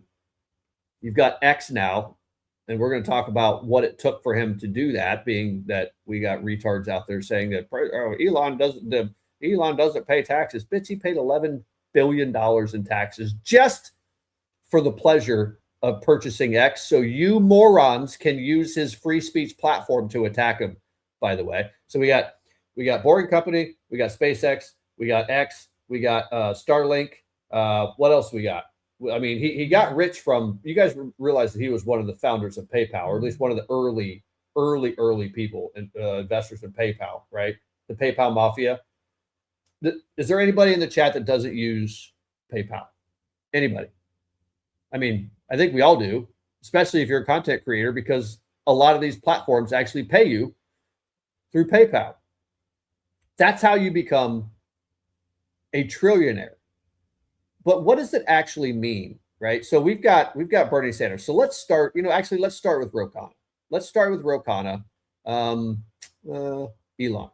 Let's start with this because we're gonna do a bit of a drunk economics segment, according to Ro Khanna. So Ro Khanna asked, Musk is now worth more than South Africa's GDP. Bernie Sanders and I propose a 5% tax on people like him. In 1 year, it could fund free public college and trade school, $10 a day health care, child care, and special needs education nationwide. Wealth inequality is the moral failure of our time. Before I get into explaining to Ro Khanna the economic ridiculous retardedness of what he just said, I would like to remind everybody, by the way, that Ro Khanna is worth $232.7 million. What? So, and I saw Mike Benz put out a tweet earlier today, and he was like, the problem with the country is the tax bracket above me until I move up into that tax bracket. And then the problem is the tax bracket above me until I move up into that tax bracket. And then the real problem is the tax bracket above me, which we've seen play out over and over and over again with people like, I don't know, Bernie Sanders, who used to rail on about the millionaires and billionaires. He doesn't ever complain about the millionaires anymore, does he? No, he doesn't. He complains about the billionaires now because he's not a billionaire yet. He hasn't figured out how to do it because he doesn't know how to do it. But I want to go back to this. SK, you look like you've got something to say. No, I was just seeing people from Stillwater. Okay. I was looking at the comments. I was reading the comments. Okay. I want to go back to this. So let me ask you a question, folks. And so let's just do a little bit of drug economics. Propose a 5% tax on people like him. So who are people like him? People like him that have a net worth of, I don't even know what this proposal is. I'm assuming it's a billionaire wealth tax. So if your net worth is $1 billion, are these people definitely liquid? not 237 million? No, he wouldn't tax himself. In that. He wouldn't tax himself. Would he? No, he'd only tax the bracket above him. So what happens if every year Elon Musk has to pay 5% tax on his net worth? SK, jump in. Well, what does he have? What does he have to do that? Well, he's going to have losses in order to No. do that, or he's going to have to stop investing to do that. No. He's No. going to have to stop No. growing. No, he's not, because he's not liquid. So what's 5% of $1 trillion, right? It's 1,000 billions. What is it? $5 billion? No, it's actually $50 billion. $50 billion is the tax bill that Ro Khanna wants to apply to Elon Musk. When Elon Musk purchased X, for $47 billion? What did he do? He had to sell stock to do that, right?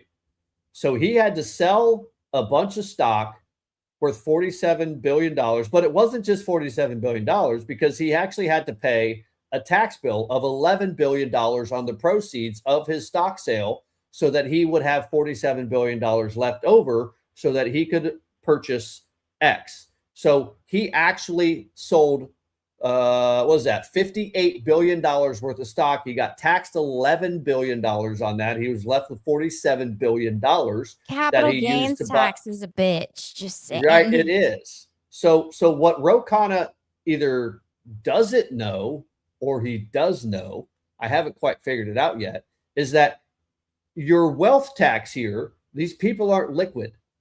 They're going to have to liquidate stock, real estate, or whatever market their wealth exists in. They're going to have to sell off buildings. They're going to have to sell off strip malls. They're going to have to sell off whatever, just so that they can obtain the liquid capital that is necessary for them to have the money to pay the tax. So what happens, SK? I'm just kind of curious. And let's just take the stock market, or let's take the real estate market. When you've got all of the top players who every single year they have to liquidate 5% of their assets so that they can, well, it's actually probably closer to 8% of their assets, because they have to pay the tax on the capital gains and then have enough left over to pay the 5% wealth tax. You're going to tank any of those markets that they are liquidating from, and you're going to do it repeatedly over and over and over again. Who's going to invest in? So you're basically creating a fire sale of stock every year. So you're going to dilute the value of all of these stocks and real estate properties and wherever their assets exist.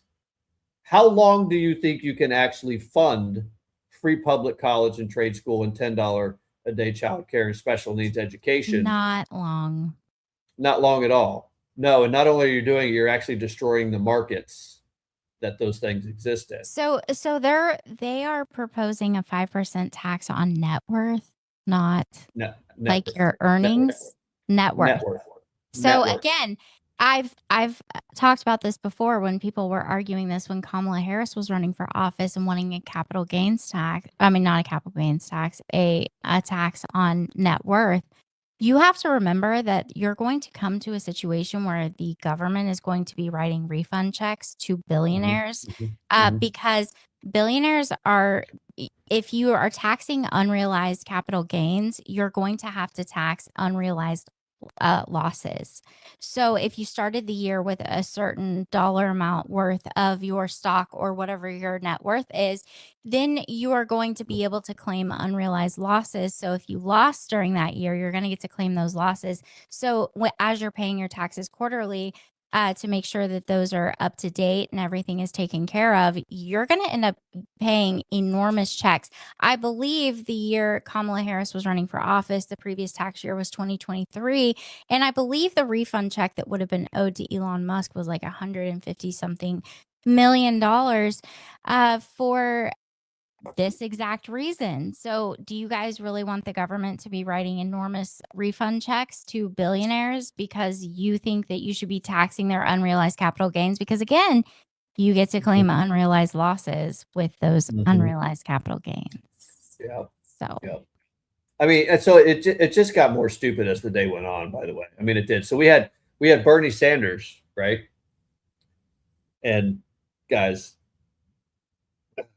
this one's actually painful. This was painful to go through. Today, Elon Musk, a trillionaire, pays the same amount into Social Security as someone making $184,500. If we end that absurdity and lift the cap on taxable income, we can make Social Security solvent for 75 years and expand benefits by $2,400. My Social Security bill does that. And then we got the blue wave. Spot on.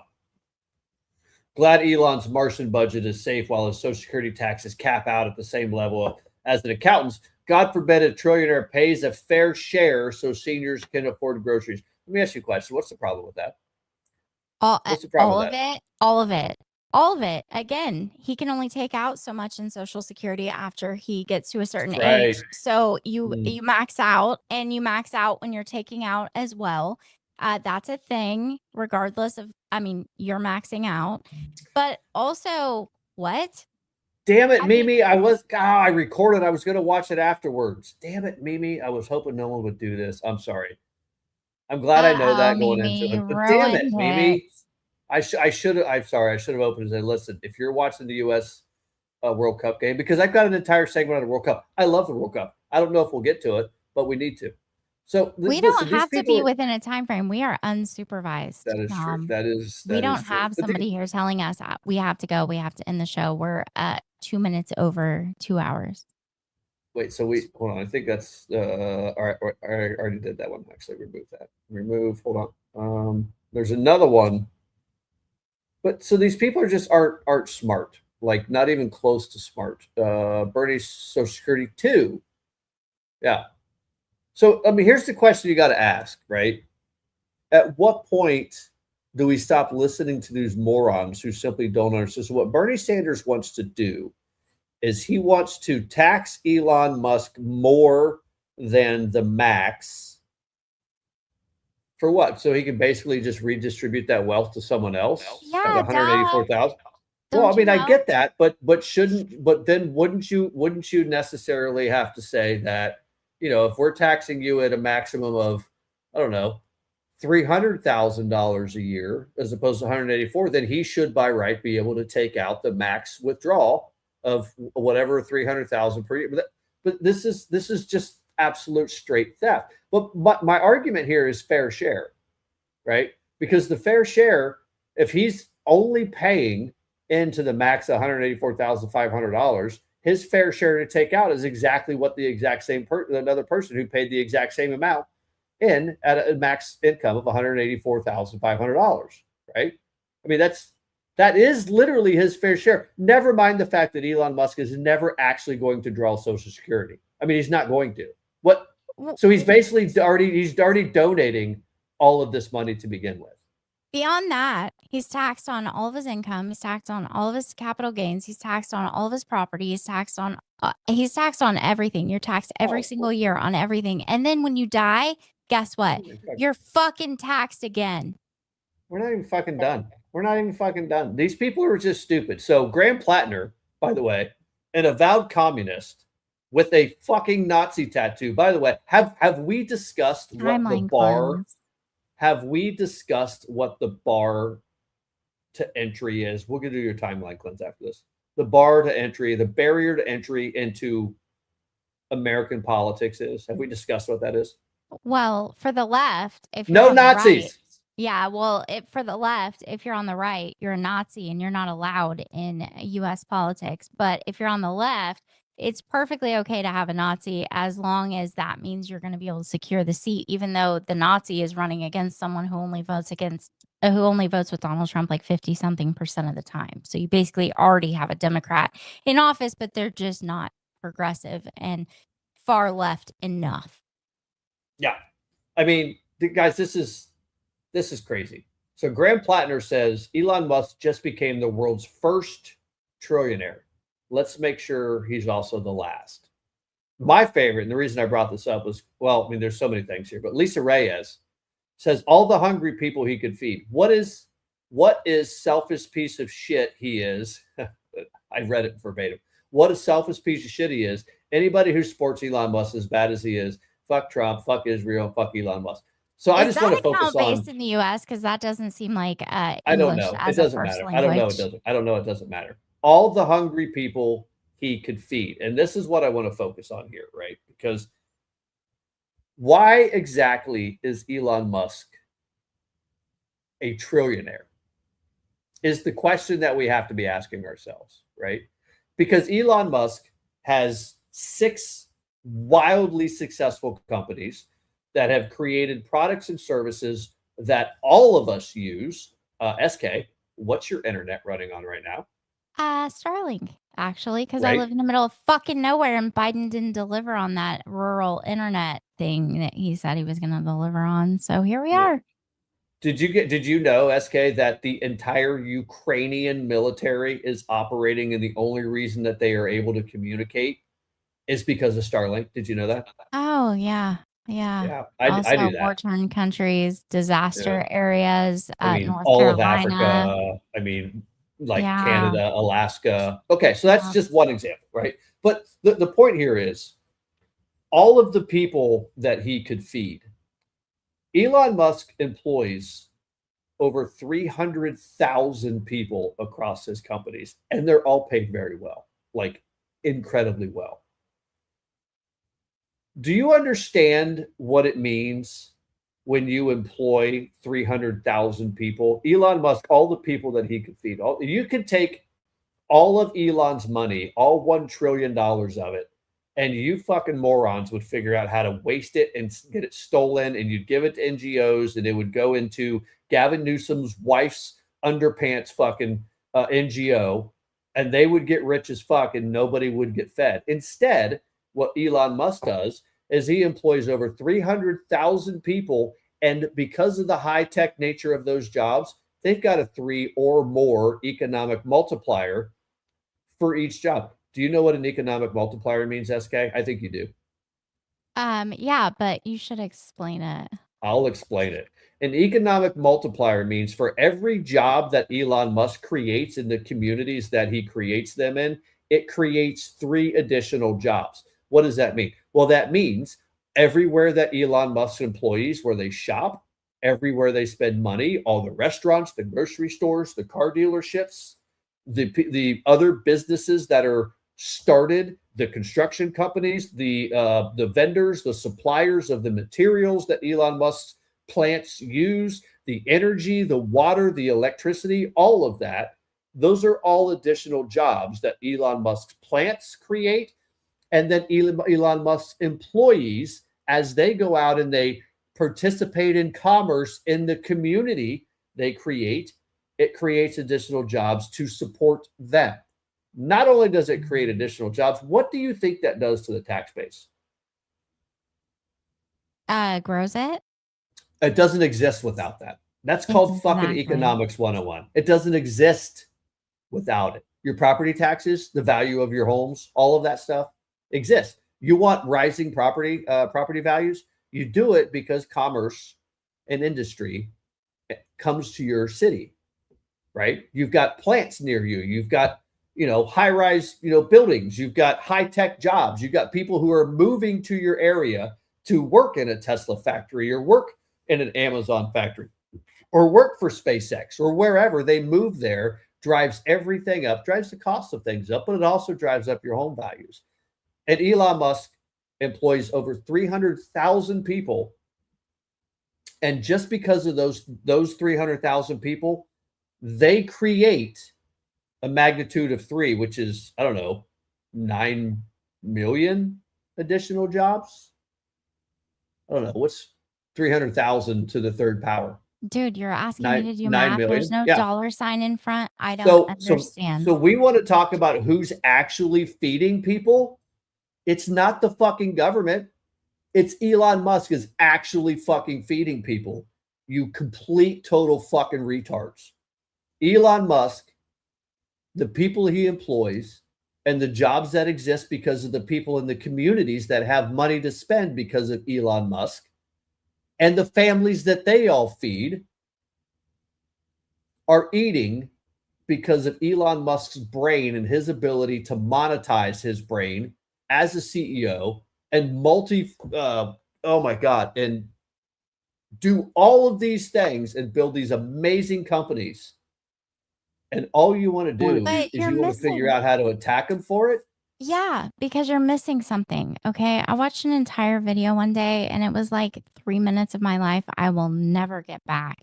But I watched a liberal woman sit in front of the camera and complain because having a job where she can't just call in for a mental health day when she needs time off and she has to actually show up when she's supposed to show up to do her job is not convenient for her. She needs mental health days. And so she needs universal basic income and socialism so that she can be able to live her life and be happy the way she wants to be happy. And she can take her mental health days when she needs them.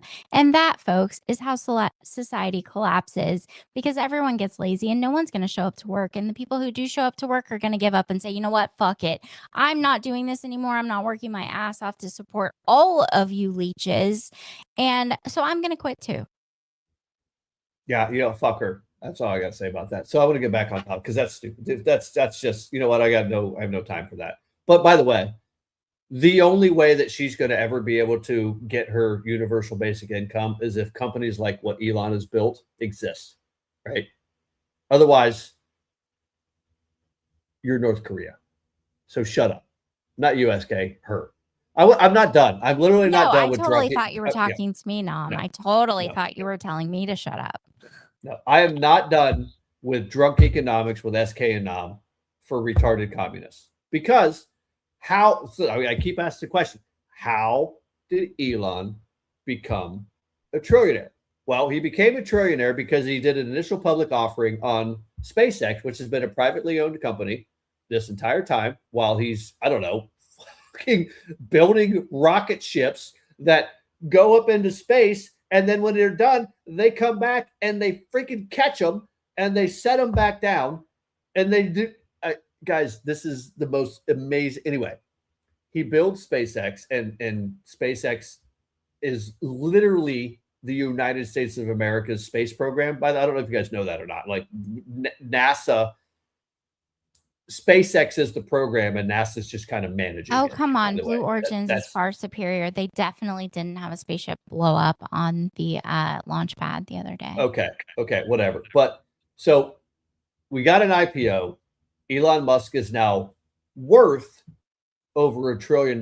But what happens when you do an IPO?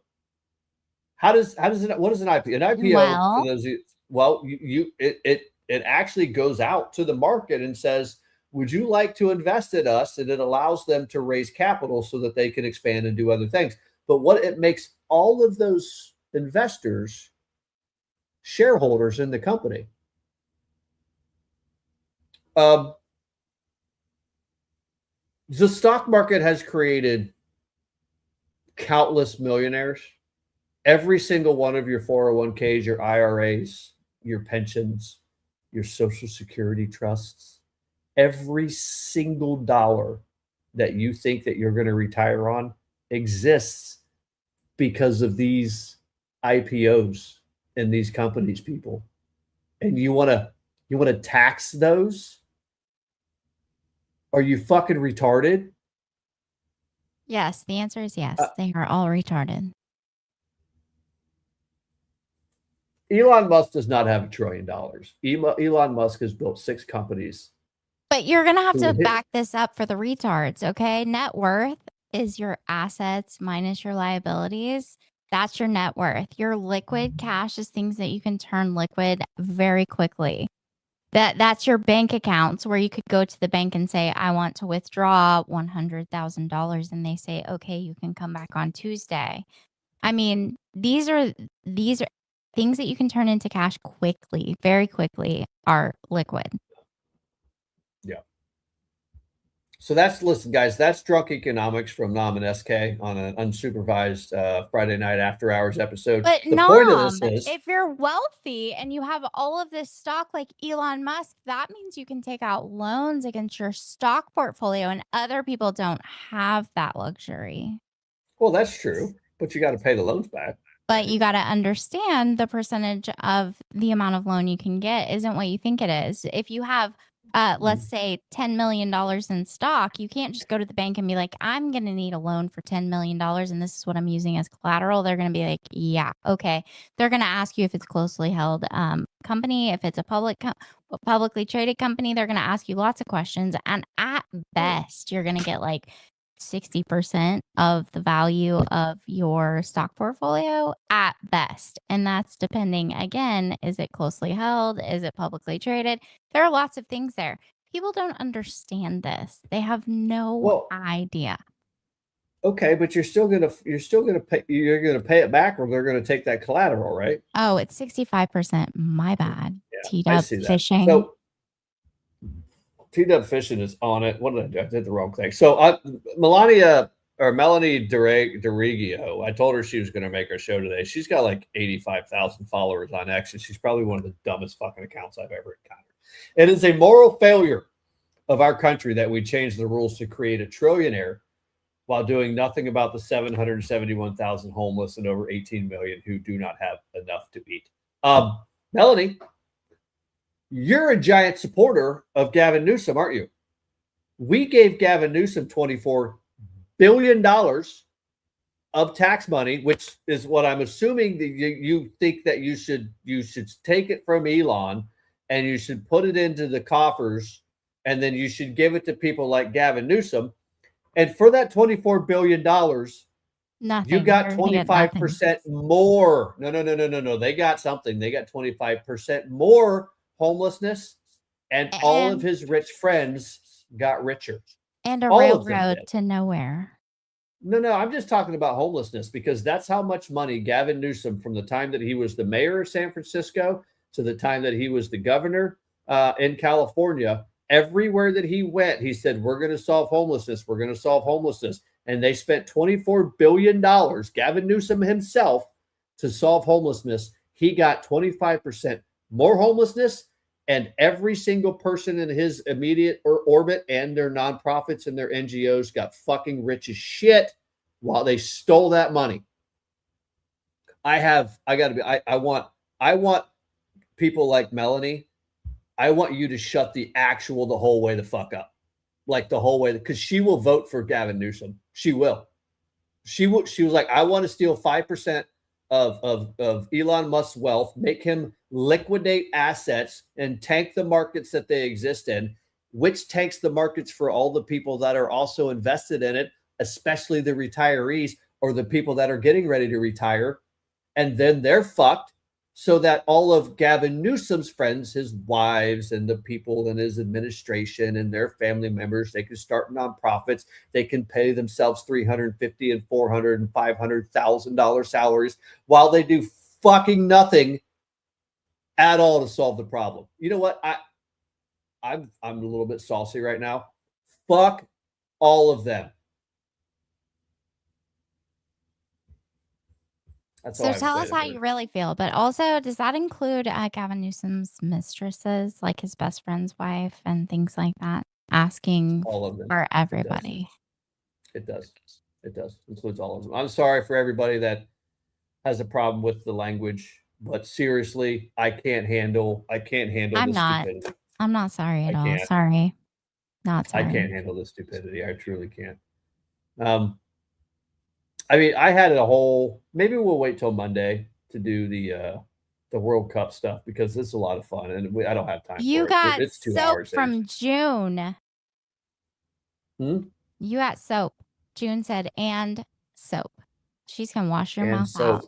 Yeah, your mouth. and so Filthy, filthy mouth needs to be cleaned out with filthy, soap. filthy mouth. Filthy, filthy mouth needs to be cleaned out. Also, my mom I think. watches this, so sorry, Mom. Well, I'm sorry, Mrs. SK or Grandma Not SK. I don't at know. all. Sorry, she knows me. She gave birth Yeah. to me. She's been around me my Mhm. whole life. No, I don't know. I don't know how to not be like use colorful language when I'm talking to absolute, complete, total life losers. Every single person that posted that and had comments on it, literally none of them has ever created a single job in their entire life. Not one of them. Not one of them. Graham Platner said, "Make sure we never have another trillionaire." Graham Platner runs an oyster farm that his parents paid for, and the only customer of his oyster farm is his parents' restaurant. Didn't they buy his house too? And then I saw a clip, I think on Jesse Waters, where the guy goes out and does interviews, and he was talking to people about all the Graham Platner Nazi stuff and the women and the New York Times article and all of that. Yes, it is true. Thank you, Teed Up Fishing. It's almost like you know what you're talking about. I kind of like you. Anyway, there was a clip, like a segment. I think it was Jesse Waters again.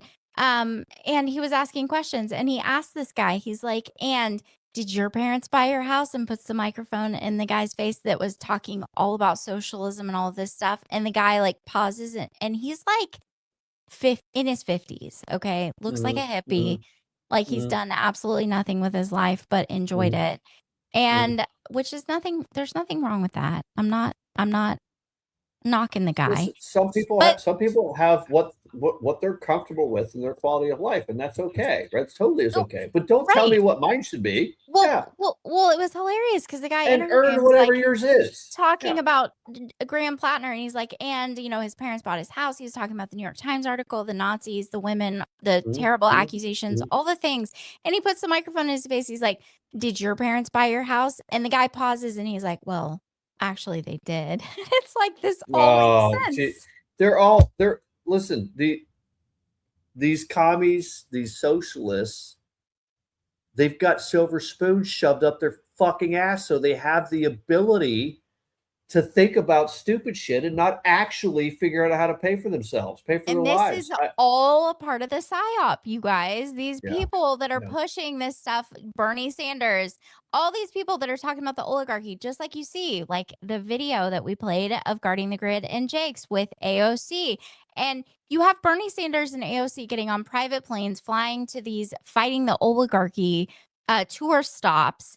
And when you have people asking Bernie Sanders, well, if you hate the oligarchy and all of these things so much, why are you flying on a private plane and not flying on a commercial plane like everyone else? Like you see RFK and his wife on commercial in coach, because the Kennedys, fun fact, most of them are actually like down to earth, normal people. They don't walk around with their nose in the air thinking they're better than everybody else. And Bernie Sanders is like, "I don't have time to wait in lines and it's not safe." Like RFK is getting on commercial planes in coach. Get over yourself, Bernie Sanders. You are a multimillionaire that owns several houses and you're out here talking about the oligarchy. Get over yourself. These people are full of shit. They're all full of shit. Also, when this communism comes to your door, people are going to have to seize all those assets because, workers owning the means of production and all, and, a classless, stateless society. Someone's going to have to be in charge to seize those assets to be able to redistribute them. Who do you think is going to keep those? Do you think you're going to end up in a breadline? Do you think those people are going to get a hold of all of your assets and then just be like, "Yeah, okay, we're just going to go ahead and redistribute these now"? No, that's not how this works. Look at history, people. Yeah, no, it doesn't. So the Four Strikes got a YouTube super chat. I kind of feel the better message would have been, now let's help everyone else become one as well. I'm not sure if that was directed at Nom. I mean, that's my message. It should have been. Or you're talking about the communists. The problem, I'm assuming you're talking about the communists, the Bernie Sanders, the Graham Platners, the Ro Khanna. Really, even though Ro Khanna is not a communist, he's worth $232.7 million. He completely understands the value of capitalism. The problem for them is if you help everyone else become one as well, they have no victims who need them to do things for them. meaning they have no one who will vote for them because they're offering them free shit. Democrat Party does not exist, literally does not exist. Think about what their platform is. What is the Democrat Party platform? If it's not give people free shit, what's their platform? What are they trying to do? Free healthcare, universal basic income, illegal immigration, and we're going to give them free healthcare. We're going to give everybody free genital mutilation, surgeries, minors, over adults, crime, and we're gonna pay. We want more free healthcare. We want more Medicaid. We want more Medicare. We want more Social Security, even though you pay into Medicare and Social Security. Wait, what else? What else is the Democrat platform? We hate Israel. White people suck. Nazis now, apparently. Nazis. Also terrorists. Isn't there like a guy that's like justified in free a abortions? trial? That's right. That's right. Free abortions. Yeah, and we get and free abortions for trans men. Trans men get free abortions, and now I'm understanding that trans women can actually get free uterus transplants. This is like a thing. And I'm like, please go ahead and try. Go ahead. No, I'm like, please go ahead and try to put a uterus in a male's body. Please, Hold on. please try that. Why would anyone that wasn't born with a uterus want a uterus? I mean, coming from someone with an actual uterus, I can tell you, I mean, I would definitely not like to be a man, except for the fact that I could stand up and piss wherever I wanted. That would be great. But why would you want a uterus if you weren't born with one and haven't had it your entire life? I'm sorry, but I don't think I would sign up for that. P.S. I have a uterus. Well, I don't, but apparently I can get a uterus transplant if I just say, hey, I'm a chick, put on a dress, maybe, I don't know, shave my beard. Actually, you don't even have to shave your beard anymore. You can get away with it. But I mean, seriously, what else does the Democrat Party offer that doesn't include free something for someone? It's Robin Hood, steal from the rich, give to the poor. You know, we're going to make everybody's lives great. Kumbaya, hold hands, rainbow flags. You can be who you want to be. Kind of like the pro-Pali people and the people that are pro-Iran and basically pro-terrorist. Part of the LGBTQ community going out and protesting for these things, when these people would throw you off of actual buildings if you were in their country. You have pride celebrations taking place, pre-planned pride celebrations taking place outside of World Cup events where it's Egypt and Iran. And they're going to continue with those. And Egypt and Iran are like, hold up, like, we can't get behind this. And these people were out protesting.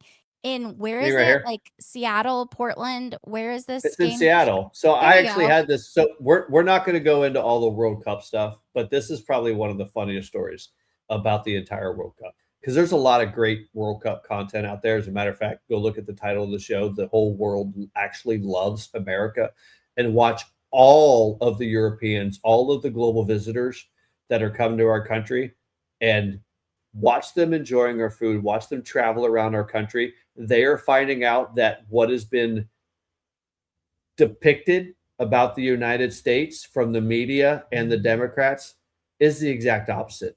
They are having the time of their lives here. Everything's big. Everything's beautiful. The people are nice. The food is amazing, but you're going to have to take your Ozempic when you leave. I'm sorry, you're just going to. The food that they're eating, I mean, chili cheese fries. A freaking Scottish dude eating chili cheese fries is probably one of my favorite things I've ever seen. He's like, that shouldn't work. Or a Scottish dude dipping French fries in a Frosty. And he's like, how does that work? I don't understand that. I want to eat this every day. It's amazing. Or bacon wrapped stuffed jalapenos. Oh, my husband makes the best grilled cheese sandwich. Right. That is a jalapeno popper grilled cheese, and it's fucking amazing, by the way. But I mean, all these things. Have you seen the videos of the British people that are eating like biscuits and gravy? And they're like, biscuits and gravy. They're like biscuits because in England, biscuits are cookies. And they're like biscuits and gravy. And then they eat it and they're like, oh my God, this is so good. All the things, chicken and waffles, they're like gross. And then they eat it and they're like, where has this been my entire life? The Americans have this right. They're so good. But listen, I got one tiny, I'm going to give you a tiny glimpse into the World Cup content I had. I had so much great World Cup content. And I love the World Cup. It's probably one of my favorite events every 4 years. Winter Olympics is close because of wrestling, but Patriot Dad and I, we played soccer and we wrestled our entire lives. I played competitive soccer, and my stepdad was a literal professional soccer player from another country. I grew up around it my entire life. This segment right here is for the libs, by the way. This is for the libs. We talked about this, I think, a couple of days after the draw of the groups and the locations. And I saw that Iran and Egypt were in Seattle. And I remember I think we did a show about this. And I was like, I am very curious how Iran and Egypt are going to deal with the LGBTQ pride central of the entire country in Seattle. And it turns out that they actually drew the game that was pre-designated to be an LGBTQ celebration game, Iran and Egypt, where it is literally illegal to be gay in both of those countries. They did. So I asked Grok today, I was like, and I said, what is the resolution that we have seen? Because both the Iranian delegation and the Egyptian delegation said, we're not doing that. We're not playing in that LGBTQ pride celebration event because it's illegal and we will kill you in our country if you do that. So get a little bit of a explanation of the controversy. Both Egypt and Iran countries where homosexuality is criminal. Now, I would like to remind you that all of these liberals and Antifa fucks in Seattle, they all support Iran against the United States of America, right? So let's just contextualize this for a second. Chickens for KFC. Chickens for KFC. Yes. Chickens for KFC. That's who these people are. But in the real world, not the psychosis that they live in the real world, the real Islamists in Iran and in Egypt, where homosexuality is criminalized and they impose severe penalties, including the death penalty in some cases, they made a formal complaint to FIFA. Egypt's Football Association sent an official letter categorically rejecting any LGBTQ plus AI related activities, citing conflicts with cultural, religious, and social values. Iran's federation president called it unreasonable and said they protested as well. They demanded the cancellation of pride events and for the match to be treated strictly as a sporting fixture. Iran has also pushed for restrictions on non-national flags like pride flags in stadiums. And do you know what all of the gay LGBTQI leftist Iranian supporters did? Do you know what they did? Current status as of I'm sorry, today, I'm distracted by the comments.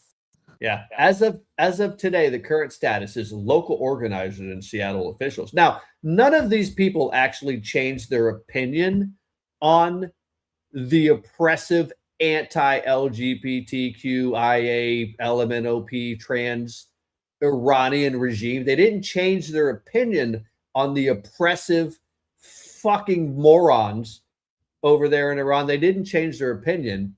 Instead, they said pride events and programming will proceed outside the stadium during the pride event, but not inside. So they basically said, listen, we just won't come inside the stadium. Just like you won't go inside the country because they'll fucking kill you if you do. Right. I just want to say welcome to the chat and the Patriot family to the real George Farmer, because your comments are hilarious. The real George Farmer's in here, by the way, and apparently Candace allows him an hour of screen time a day on the iPad while she investigates.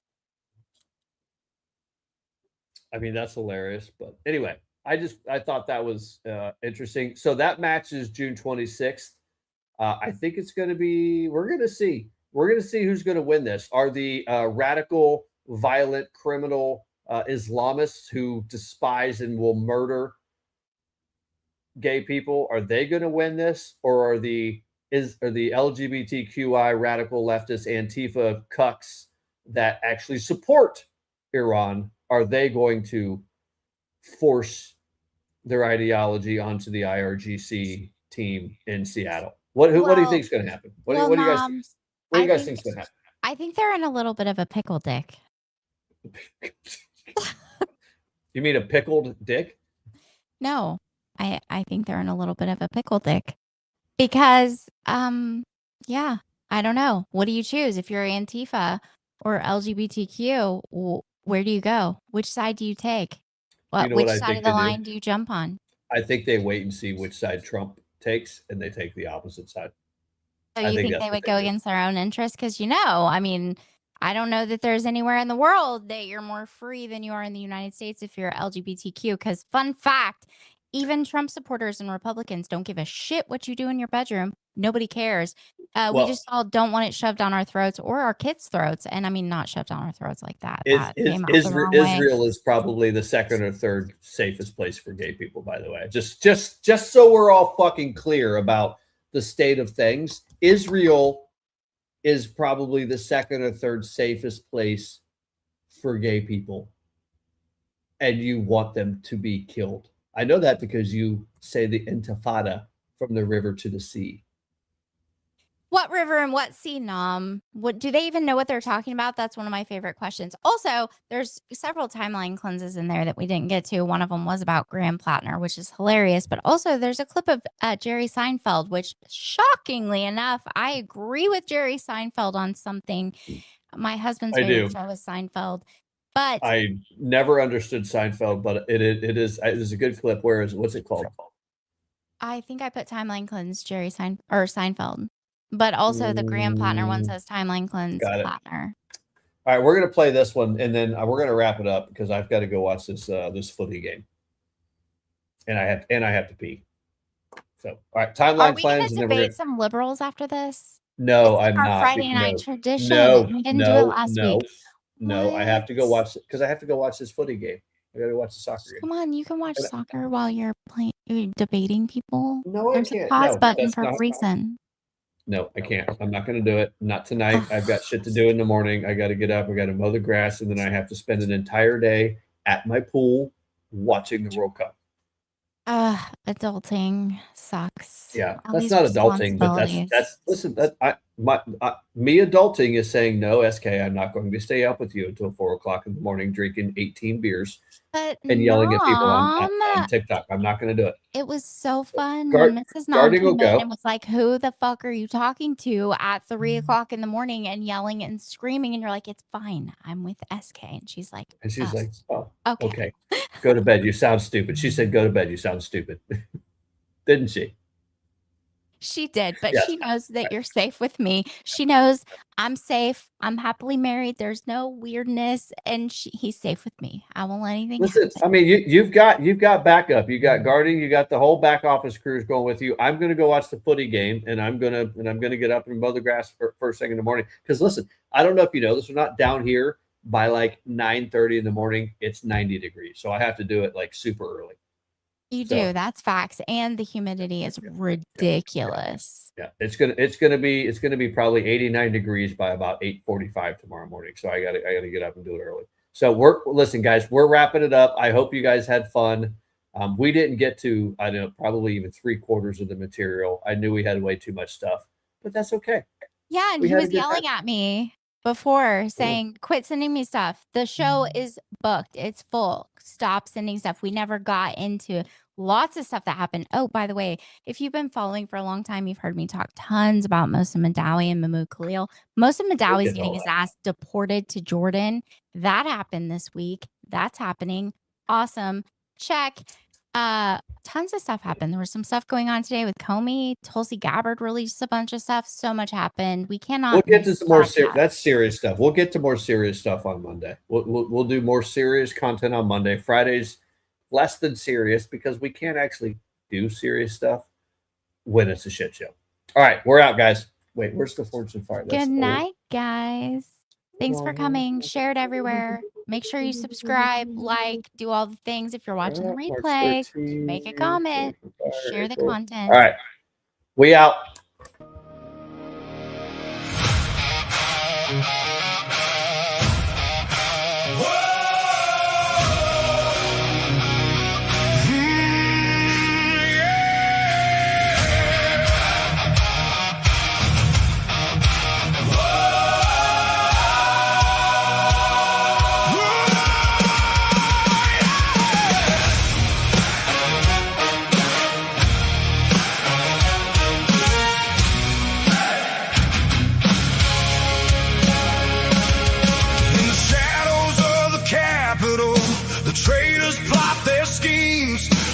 Sacred liberties for power, gold, and twisted dreams. From the broken borders to the fields our forefathers tilled. The enemy is prowling, truth is silenced on or killed. But I'm a patriot source, forged in fire, standing tall. Bible as my sword and Old Glory as my call. No apologies for loving this blood-bought land. We'll charge the gates of darkness with the fire of the righteous stand. God bless the USA. We'll never bend or break. Patriots of freedom, warriors wide awake.